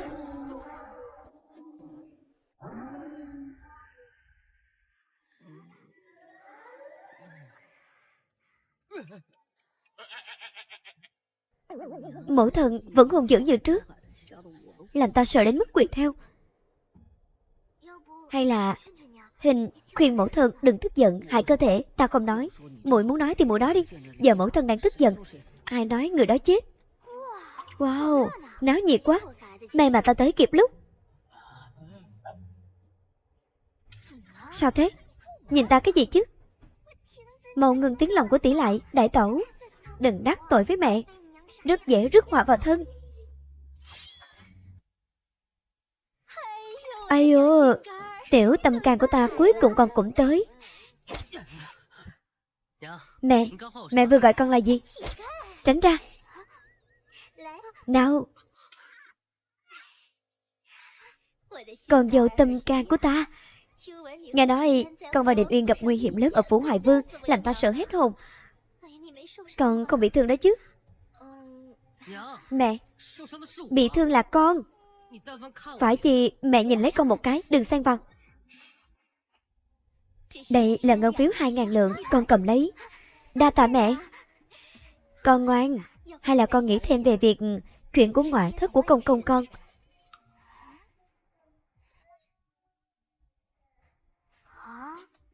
Chiều này lợi hại. Hừ, sao cô ta có thể biết được tin tức của Thanh Thanh? Ta giấu Thanh Thanh kỹ như vậy. Những năm này, ngay cả con cọp cái cũng không phát hiện được gì. Công công cũng ngu xuẩn quá rồi. Ngoại thất đó nói, năm đó bị gia tộc ép buộc, không thể không chia tay. Còn nói là năm đó khi chia tay, đã có thai. Nhiều năm ở bên ngoài lang bạc khắp nơi, di chuyển nhiều chỗ, là vì muốn trở về tìm công công, muốn để đứa trẻ gọi một tiếng cha. Không thể nào, Thanh Thanh sao không lừa dối ta? Tuổi tác cũng không khớp, đứa trẻ đó sao có thể là con của công công được? Năm đó ngoại thất muốn chia tay, chính là bởi vì coi thường gia thế của công công, không muốn đi theo chịu khổ. Thanh Thanh không phải là người như vậy.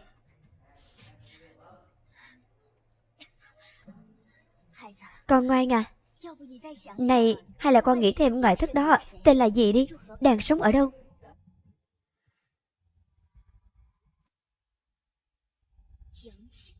Dương Thanh Thanh, hẻm Linh Hạn, thành Tây. Ý, đó chẳng phải là tư trạch của Hoài Vương phủ? Lẽ nào cô ta có quan hệ với Hoài Vương? Cái gì? Cái gì?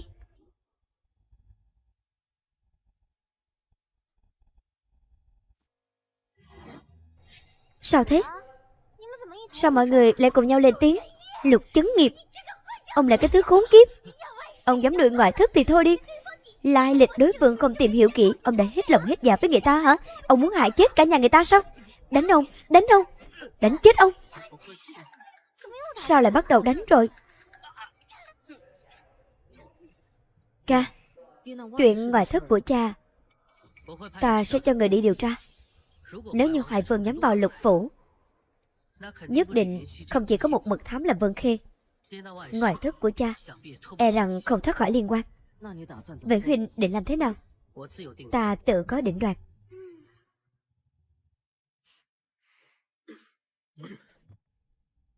Sao thế ca?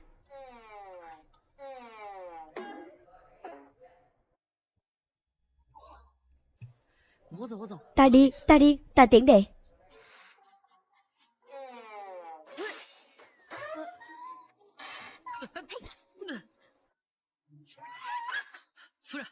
Phu nhân, phu nhân, chuyện gì? Có phải nên để vi phu vào trong? Đây là phòng của ta. Sao ta phải cho huynh vào? Huynh muốn vào? Thực ra để huynh vào cũng không phải là không thể.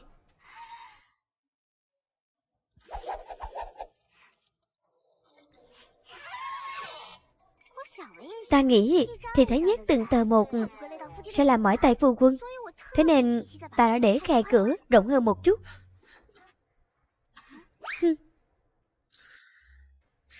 Suýt nữa thì quên mất cô ấy có sức mạnh phi thường.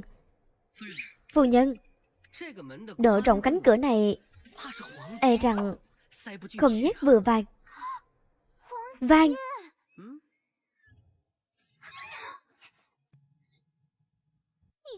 Huynh dám giở trò với ta sao?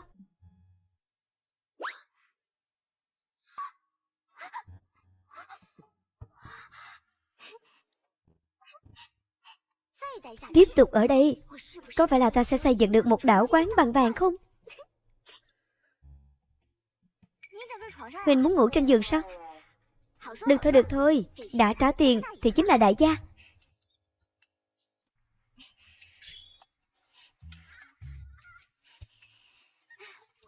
Ta có thể ngủ trên đất. Đứng dậy.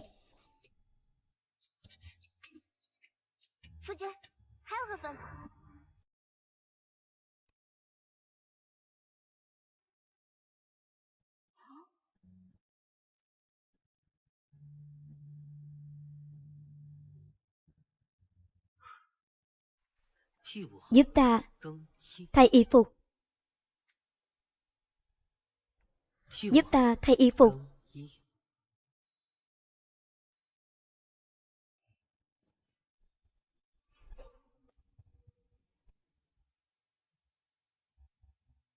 Đi ngủ không cần cởi toàn bộ áo bên trong. Nếu như phu nhân thích, vậy thì ta không có gì phải để ý.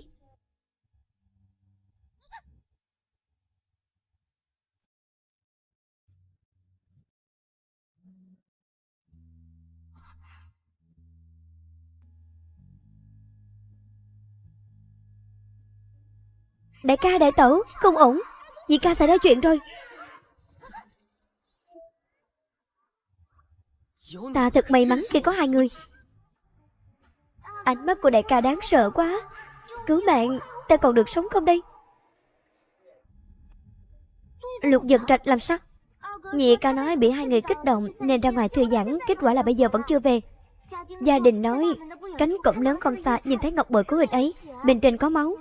Lẽ nào việc ngoại thất của hắn mang hắn đi hoạn đã xảy ra sớm hơn? Đi, giờ đi tìm đệ ấy.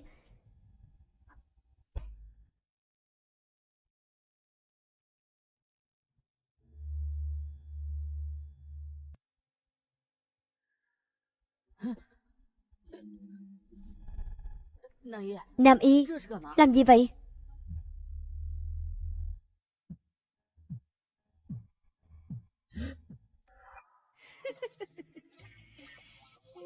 Ngươi đừng lại đây. Trạch Lan, lúc trước chẳng phải là vẫn luôn gọi ta là Tiểu Y Y sao? Nhưng mà ta không biết ngươi là thái giám. Ngươi bị điên sao? Tại sao lại đóng giả nữ, lừa gạt tình cảm của ta? Đã không có thứ đó, giả nam giả nữ chẳng phải đều như nhau sao? Tại sao ngươi lại coi thường? Không phải là ta coi thường, là hai ta đều không thể. Ngươi để ta đi đi, ta cho ngươi tiền. Ai da, ta ở trong cung, có vàng bạc châu báu gì mà ta chưa từng thấy.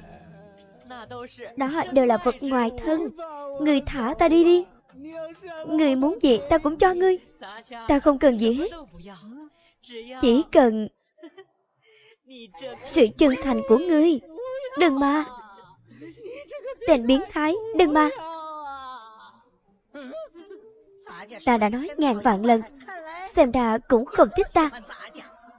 Được, vậy ta sẽ biến ngươi thành một quái vật dở ông dở thằng như ta đây.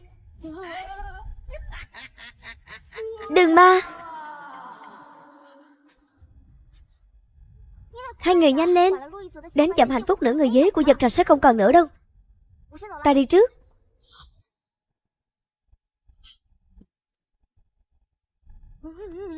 Đừng mà.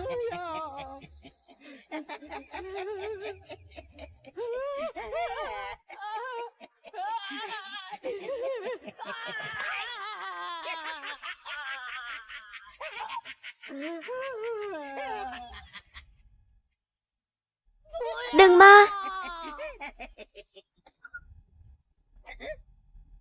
Tìm được rồi. Đại tẩu, thả hắn ta ra. Lục Dật Trạch để một nữ nhân tới cứu ngươi. Cô là đại tẩu của ngươi sao? Cho dù là đại ca của ngươi tới thì đã sao chứ? Đại ca và đại tẩu của ta không phải là cùng một cấp chiến đâu. Tất nhiên là không phải cùng. Cô ta là nữ nhân mà. Ta thấy cô ta không phải là đến cứu ngươi, mà là đến nộp mạng. Ta bóp chết cô ta vô cùng đơn giản. Ta khuyên ngươi cẩn thận lời nói. Cuối cùng ngươi cũng nói một câu ta thích nghe. Quả thực, tiểu cô nương như ngươi nên cẩn thận lời nói. Ta hôm nay tâm trạng tốt. Nếu như giờ ngươi quỳ xuống dập đầu nhận lỗi, ta sẽ coi như là chưa từng nhìn thấy. Có lẽ ta sẽ tha mạng cho ngươi.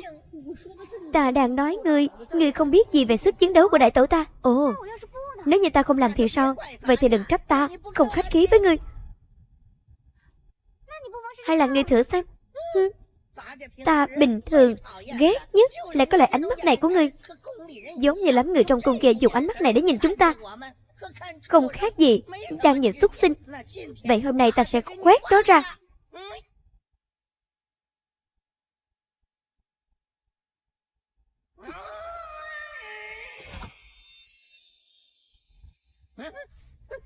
Chuyện gì thế này? Rốt cuộc ngươi là ai chứ? Ngươi sai rồi. Không phải là các ngươi. Ngươi nói cái gì? Vừa nãy ngươi nói là nhìn các ngươi như nhìn súc sinh. Không sai. Trong mắt của ta, ngươi không khác gì súc sinh. Nhưng mà không phải là các ngươi. Ta chỉ dùng ánh mắt này để nhìn những cái hành động như súc sinh.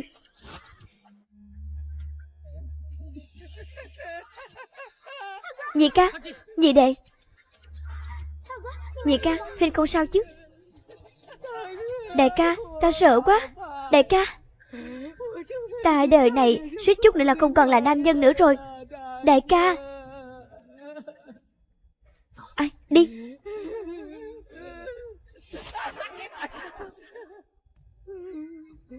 Ngươi tự lo lấy thân đi. Ta đã xem nhẹ ngươi rồi. Ngươi cũng như các nữ nhân trên đời này, lòng dạ rắn rết, khiến cho người khác ghê tởm. Khiến cho người khác ghê tởm. Ta giết chết ngươi.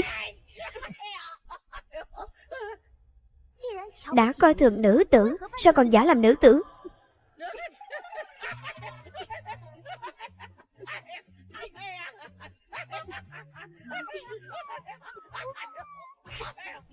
Đánh chết ngươi.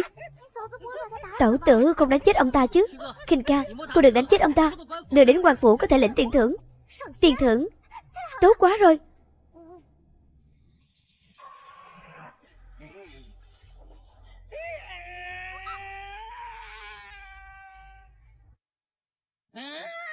Khinh ca.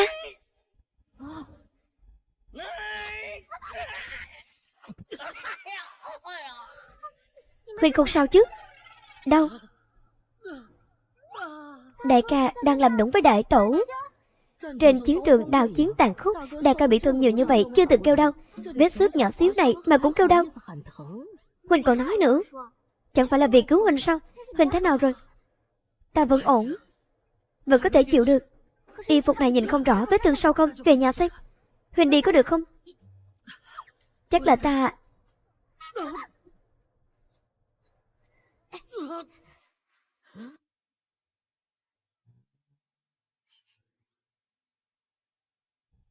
Muội đi được không? Chẳng phải là vết thương của Huynh đâu sao? Ta ôm Huynh, rất nhanh sẽ về đến nhà.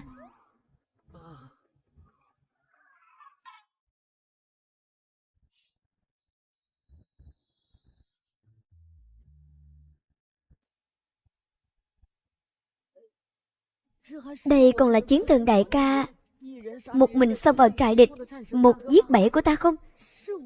Là ta điên rồi hay là đại ca điên rồi vậy? Là thế giới này điên rồi.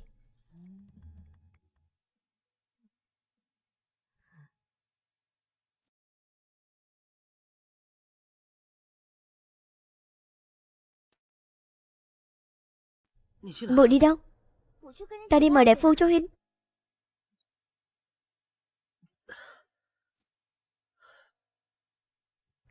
Ở đó còn có hòm thuốc, muội giúp ta thoa thuốc là được.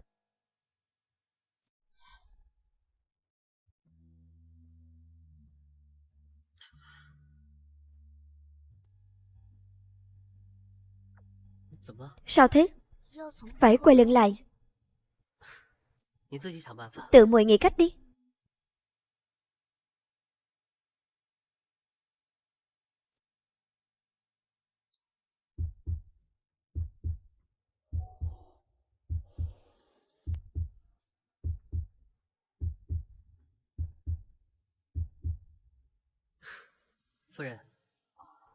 Nóng lòng lao vào lòng ta đến vậy sao?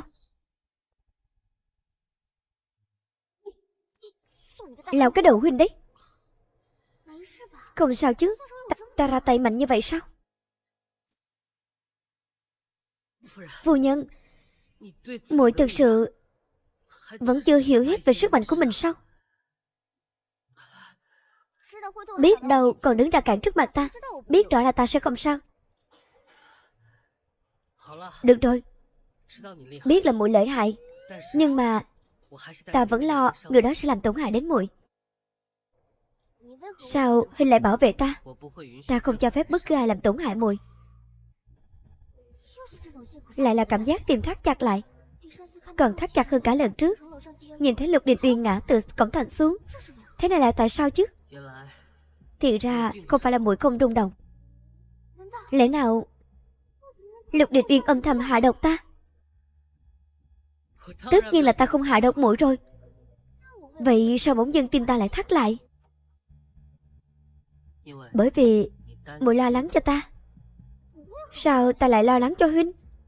Bởi vì... Không đúng. Sao huynh lại biết ta đang nghĩ gì? Không đúng. Sao huynh lại biết ta đang nghĩ gì?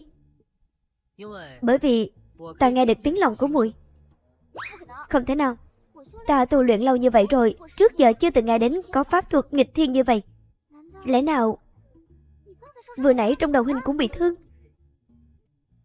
Phu nhân, mặc dù ta rất thích muội động tay động chân với ta, nhưng mà đầu của ta không bị thương. Vừa nãy ta nói đều là thật. Huynh nói là huynh nghe được tiếng lòng của ta. Vậy hiện giờ ta đang nghĩ gì? Nếu như ta nói đúng thì sao? Vậy ta sẽ trả lại hết chỗ này cho huynh. Được. Phu nhân, không được nuốt lời.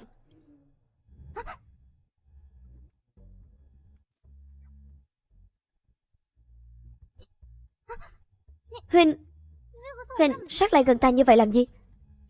Gần một chút mới nghe được rõ. Ăn nói hàm hồ. Tiếng lòng của muội đang nói muội thích ta. Tim lại thắt chặt hơn. Lẽ nào ta thực sự thích huynh ấy?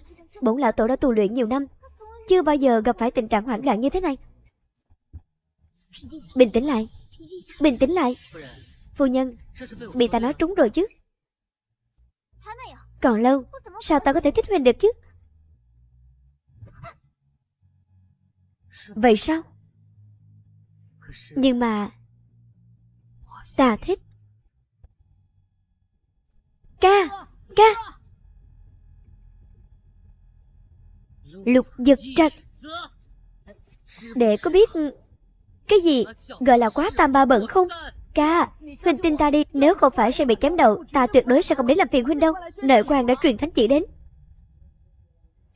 Thánh chỉ tới.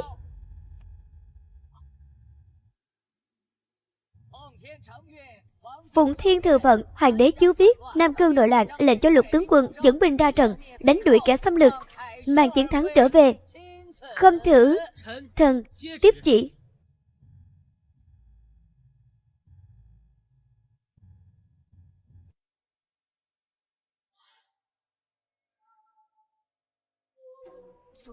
Nửa đêm hôm qua, tuyên chỉ xuất trận, cảm giác có gì đó không ổn.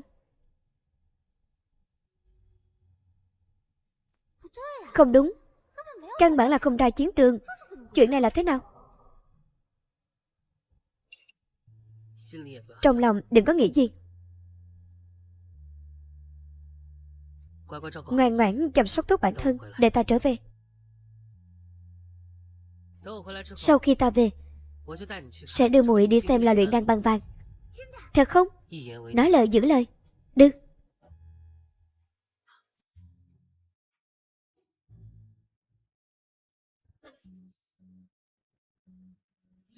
Đi.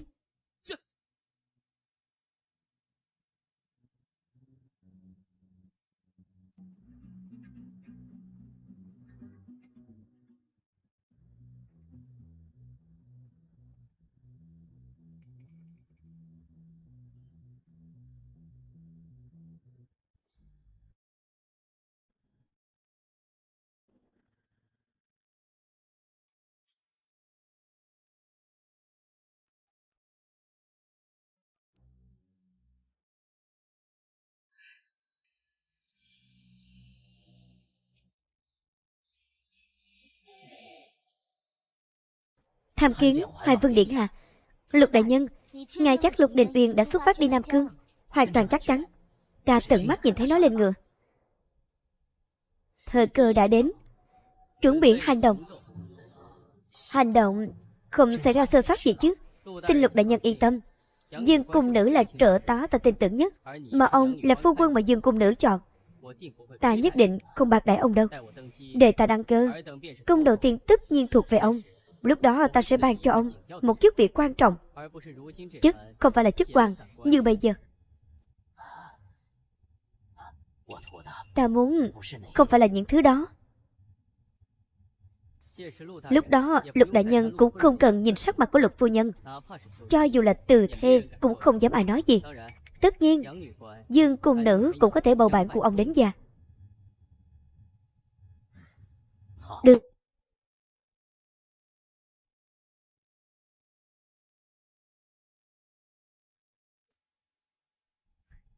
Đúng là ngu xuẩn. Hôm nay là tiệc mừng Trung Thu. Chúng khanh không cần câu nệ. Cạn ly. Tạ ơn hoàng thượng.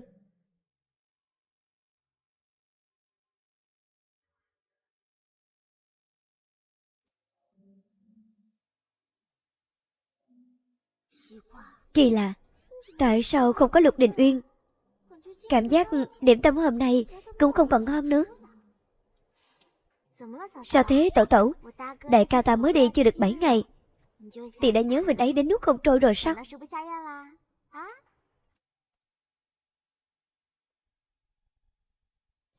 Vì Lục Đình Uyên sao? Ai nhớ mình ấy chứ? Đừng nói vớ vẩn.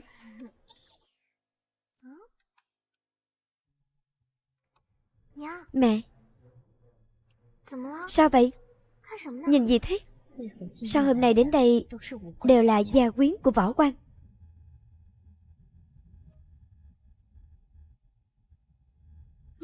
Mẹ không nói ra thì con cũng không nhận ra đâu. Gia quyến võ quan của cả kinh thành hình như đều ở đây. Lẽ nào đại nội có bất thường? Nếu không thì sao lại bắt giữ toàn bộ gia quyến ở trong cung? Nhìn ta làm gì? Tẩu tẩu, tẩu mau nghĩ xem, trong cung sao lại có nhiều bất thường như vậy? Không ngờ hoàng thượng lại như thế. Thế nào? Tẩu tẩu mau nói đi, hoàng thượng làm sao? Không phải là những lúc đại ca không có ở đây đuổi cùng giết tận Lục phủ chứ? Hoàng thượng ngoài mặt vô cùng ân ái quý phi, nhưng mà lại âm thầm nuôi nam sủng. Nam sủng lại là thừa tướng đương triều. Ôi trời ơi, không kiêng chay mặn.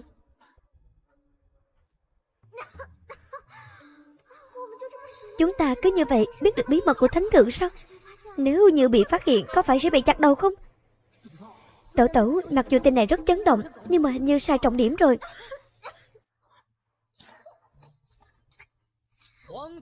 Dám thất thố tại yến tiệc hoàng cung, đây là lễ nghi của Lục gia mấy người sao?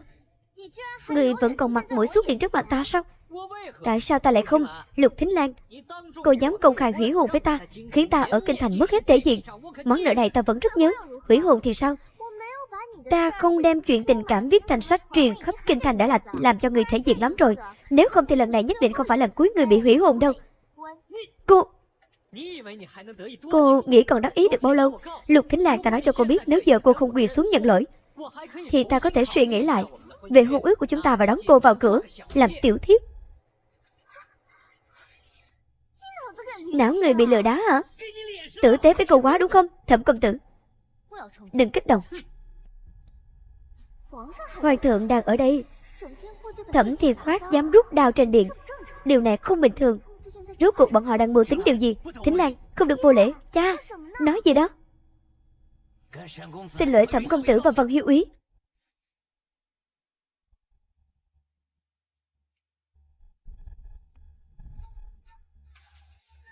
Phụ thân cuối cùng vẫn lựa chọn tin tưởng ngoại thất của ông ấy.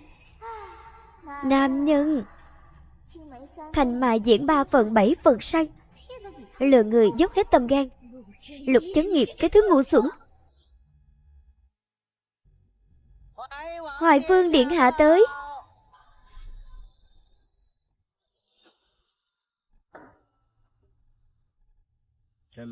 Không phải trẫm đã giam ngươi vào đại lao rồi sao? Là ai dám tự ý thả ngươi ra? Nhi thần chẳng qua là muốn uống cùng phụ hoàng thôi. Ngươi dám kháng chỉ? Kháng chỉ thì đã sao? Hoài Vương đây là sống đủ, muốn đi gặp Diêm Vương rồi sao?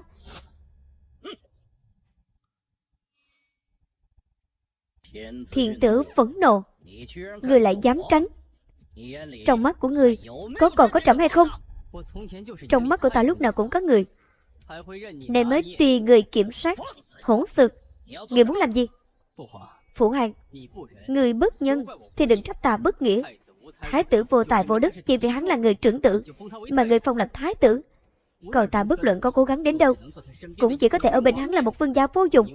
Là bởi vì mẫu thân ta xuất thân thấp hèn sao? Dựa vào đâu? Người đã làm gì thái tử? Một người bất tài giữ lại làm gì chứ?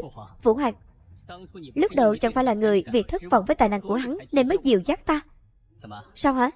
Giờ ta làm mọi việc quá tốt. Phụ hoàng, đây là đang sợ. Nực cười. Trẫm sao phải sợ người chứ?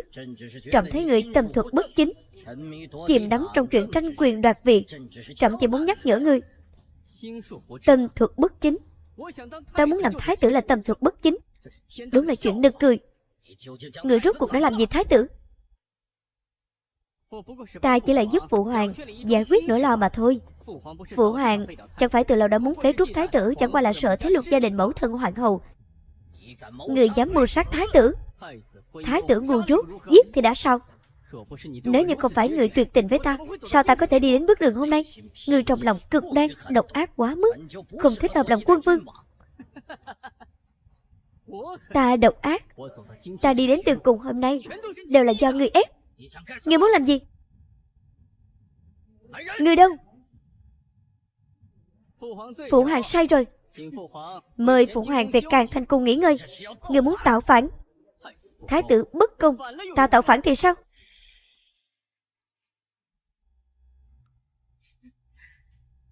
Người đâu? Mau bắt loạn thần tặc tử này lại. Thị vệ Ngự Tiên, người đâu? Không nghe thấy trẫm nói gì sao? Thẩm Thiên Khoát, mệnh lệnh của trẫm người không nghe thấy sao? Đừng hét nữa. Người đâu?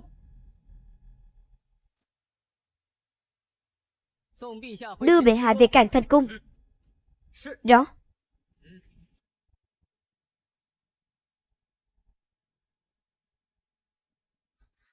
Hoàng thượng, mời. Được lắm Thẩm Thiên Khoát, dám giúp Hoài Vương mưu phản. Phụ hoàng, người bất tài thì đừng phụ trách các tướng sĩ chọn minh quân khác. Mau về Càn Thanh cung đi. Ta đã chuẩn bị canh giải rượu cho người. Uống canh giải rượu rồi mau chóng lên đường. Người dám cho trẫm uống rượu đâu? Đưa đi.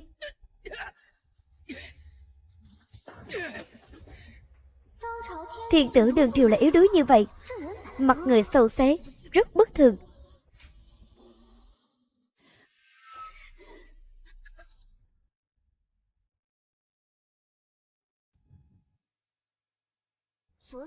Nửa đêm hôm qua tuyên chỉ xuất trần, luôn cảm giác có gì đó không ổn. Không đúng, căn bản không hề ra trận. Chuyện này là sao? Chuyện này kỳ lạ. Yên lặng quan sát, đừng kích động.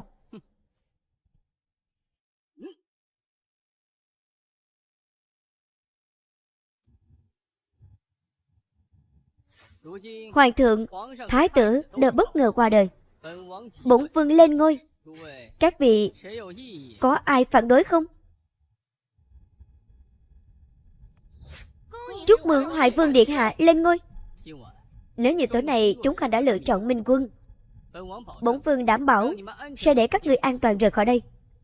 Nếu như có người phản đối, đừng trách bổn vương không khách khí. Người khi quân tạo phản, ta tuyệt đối không theo ngươi. Không ổn. Chuyện gì thế này? Tống Khinh ca, mặc dù không biết là cô học được ở đâu những chiêu trò bất chính, nhưng mà đã uống hóa cốt tán. Dù công lực của cô mạnh đến đâu cũng không thể vận công. Hôm nay trong lòng bất an, không ngờ trúng kế của Vân Khê. Điên rồi, mấy người đúng là điên rồi. Còn ai muốn nói gì nữa không?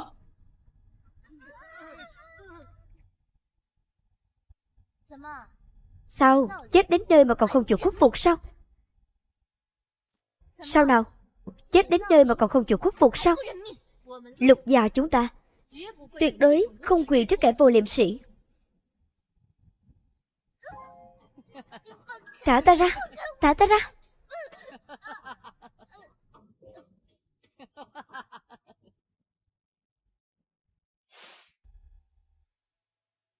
Vân Khê, giờ cô dừng tay vẫn còn kịp. Quay đầu là bờ, nực cười. Đợi ngày điện hạ chính thức đăng cơ thì ta sẽ là hoàng hậu. Sao ta có thể dừng tay lại vào lúc này? Ngày hắn ta đăng cơ, người chết đầu tiên chính là cô. Cô đã biết quá nhiều bí mật và thủ đoạn bẩn thỉu của hắn như vậy. Cô nghĩ hắn sẽ để cho cô sống sao? Điện hạ không thể đối xử với ta như thế. Người là đang ghen tị với ta. Hết thuốc chữa. Lục đại nhân, có phải là ông đã đứng nhầm chỗ không? Lão phu vẫn luôn đứng ở chỗ mình nên đứng. Lẽ nào lương tâm của lão già này đã trỗi dậy? Lục đại nhân, có phải là đã quên mấy ngày trước đã liên minh với chúng ta? Tất nhiên là nhớ. Giả vờ lấy lệ thôi. Người trẻ tuổi vẫn còn phải học nhiều. Ông Lục gia không biết đúng sai, giết là xong chuyện. Ai dám? Nếu như cô dám ra tay với chúng ta, Đình Uyên sẽ không tha cho mấy người đâu. Lục Đình Uyên xuất phát đi Nam Cương, nhận được tin tức quay về, nhanh nhất cũng phải 10 ngày. Đợi đến lúc đó, cả kinh đô đã là vật trong túi của chúng ta. Lục Đình Uyên thậm chí không thể vào thành.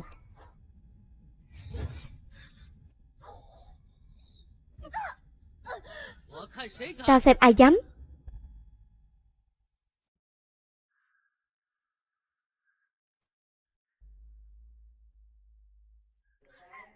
Đại ca, đại ca, huynh về rồi. Lục Đình Uyên, sao ngươi lại về đây? Sao có thể? Không phải là người đi Nam Cương rồi sao? Sao có thể quay về nhanh như vậy chứ? Không sao thì tốt. Người quay về cũng không sao. Hiện giờ hoàng thượng và thái tử đều đã chết. Ai nói trẫm đã chết?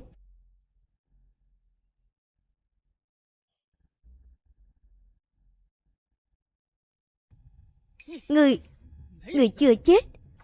Không phải là ta đã cho người uống rượu độc rồi sao?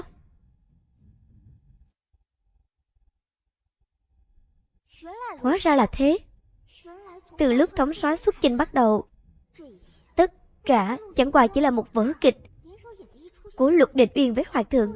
Lục Đình Uyên không hề đi Nam Cương, còn hoàng thượng tất nhiên cũng không thể dễ dàng đưa tay chịu trói. Một mũi tên trúng hai đích, vừa phế truất được thái tử mà lại không để lại tiếng tàn nhẫn, vừa có thể dụ được Hoài Vương hành động, một mẹ bắt gọn tàn dư của Hoài Vương. Phụ thân, vất vả rồi.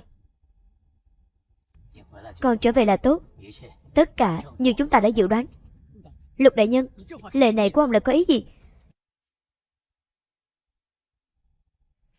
Phụ thân, sau khi còn xuất trận, nhờ cha ngay lập tức báo tin cho Hoài Vương điện hạ.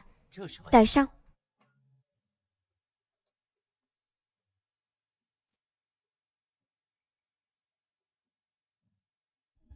Thì ra là vậy. Yên tâm đi, chuyện này giao cho ta. Phụ thân, cha thật sự bằng lòng mạo hiểm tính mạng, trung thành với đất nước, tình cảm riêng tư, thứ nào quan trọng ta vẫn phân được rõ ràng. Hơn nữa, nhờ phúc của Tống Kinh Ca, ta đã sớm nhìn rõ sự giả dối hai mẹ con của Thanh Thanh.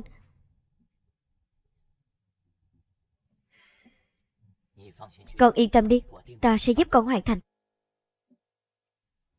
Nếu như không phải ta tìm đủ cách đảm bảo với mấy người, Địch Uyên đã đi Nam Cương, sợ là mấy người sẽ không vội vàng ra tay đến vậy. Chuyện đêm này cũng không thể suôn sẻ. Ông dám lừa ta?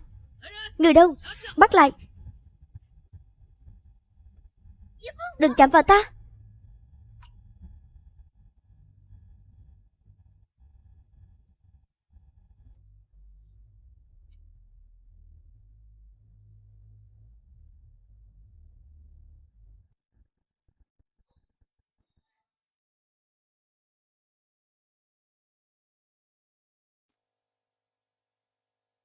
Sao mạch tượng lại không ổn định vậy?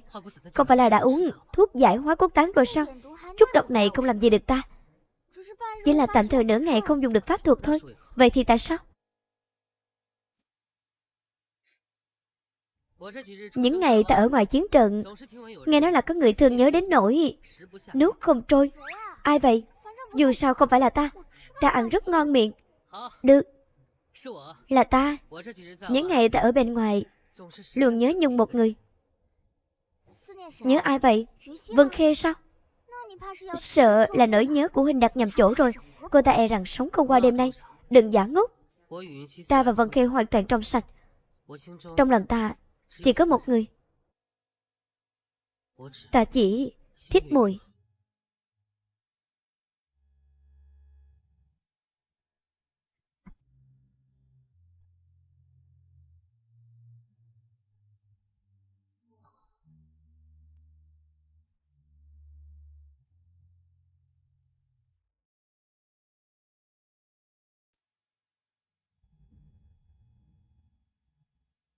Phu nhân, là luyện đan bằng vàng đã chế tạo xong rồi, để trong phòng ngủ ở Lục Phủ. Phu nhân cùng ta đi xem. Đi. Phu nhân chỉ muốn luyện đan, làm chuyện khác cũng không hẳn là không được.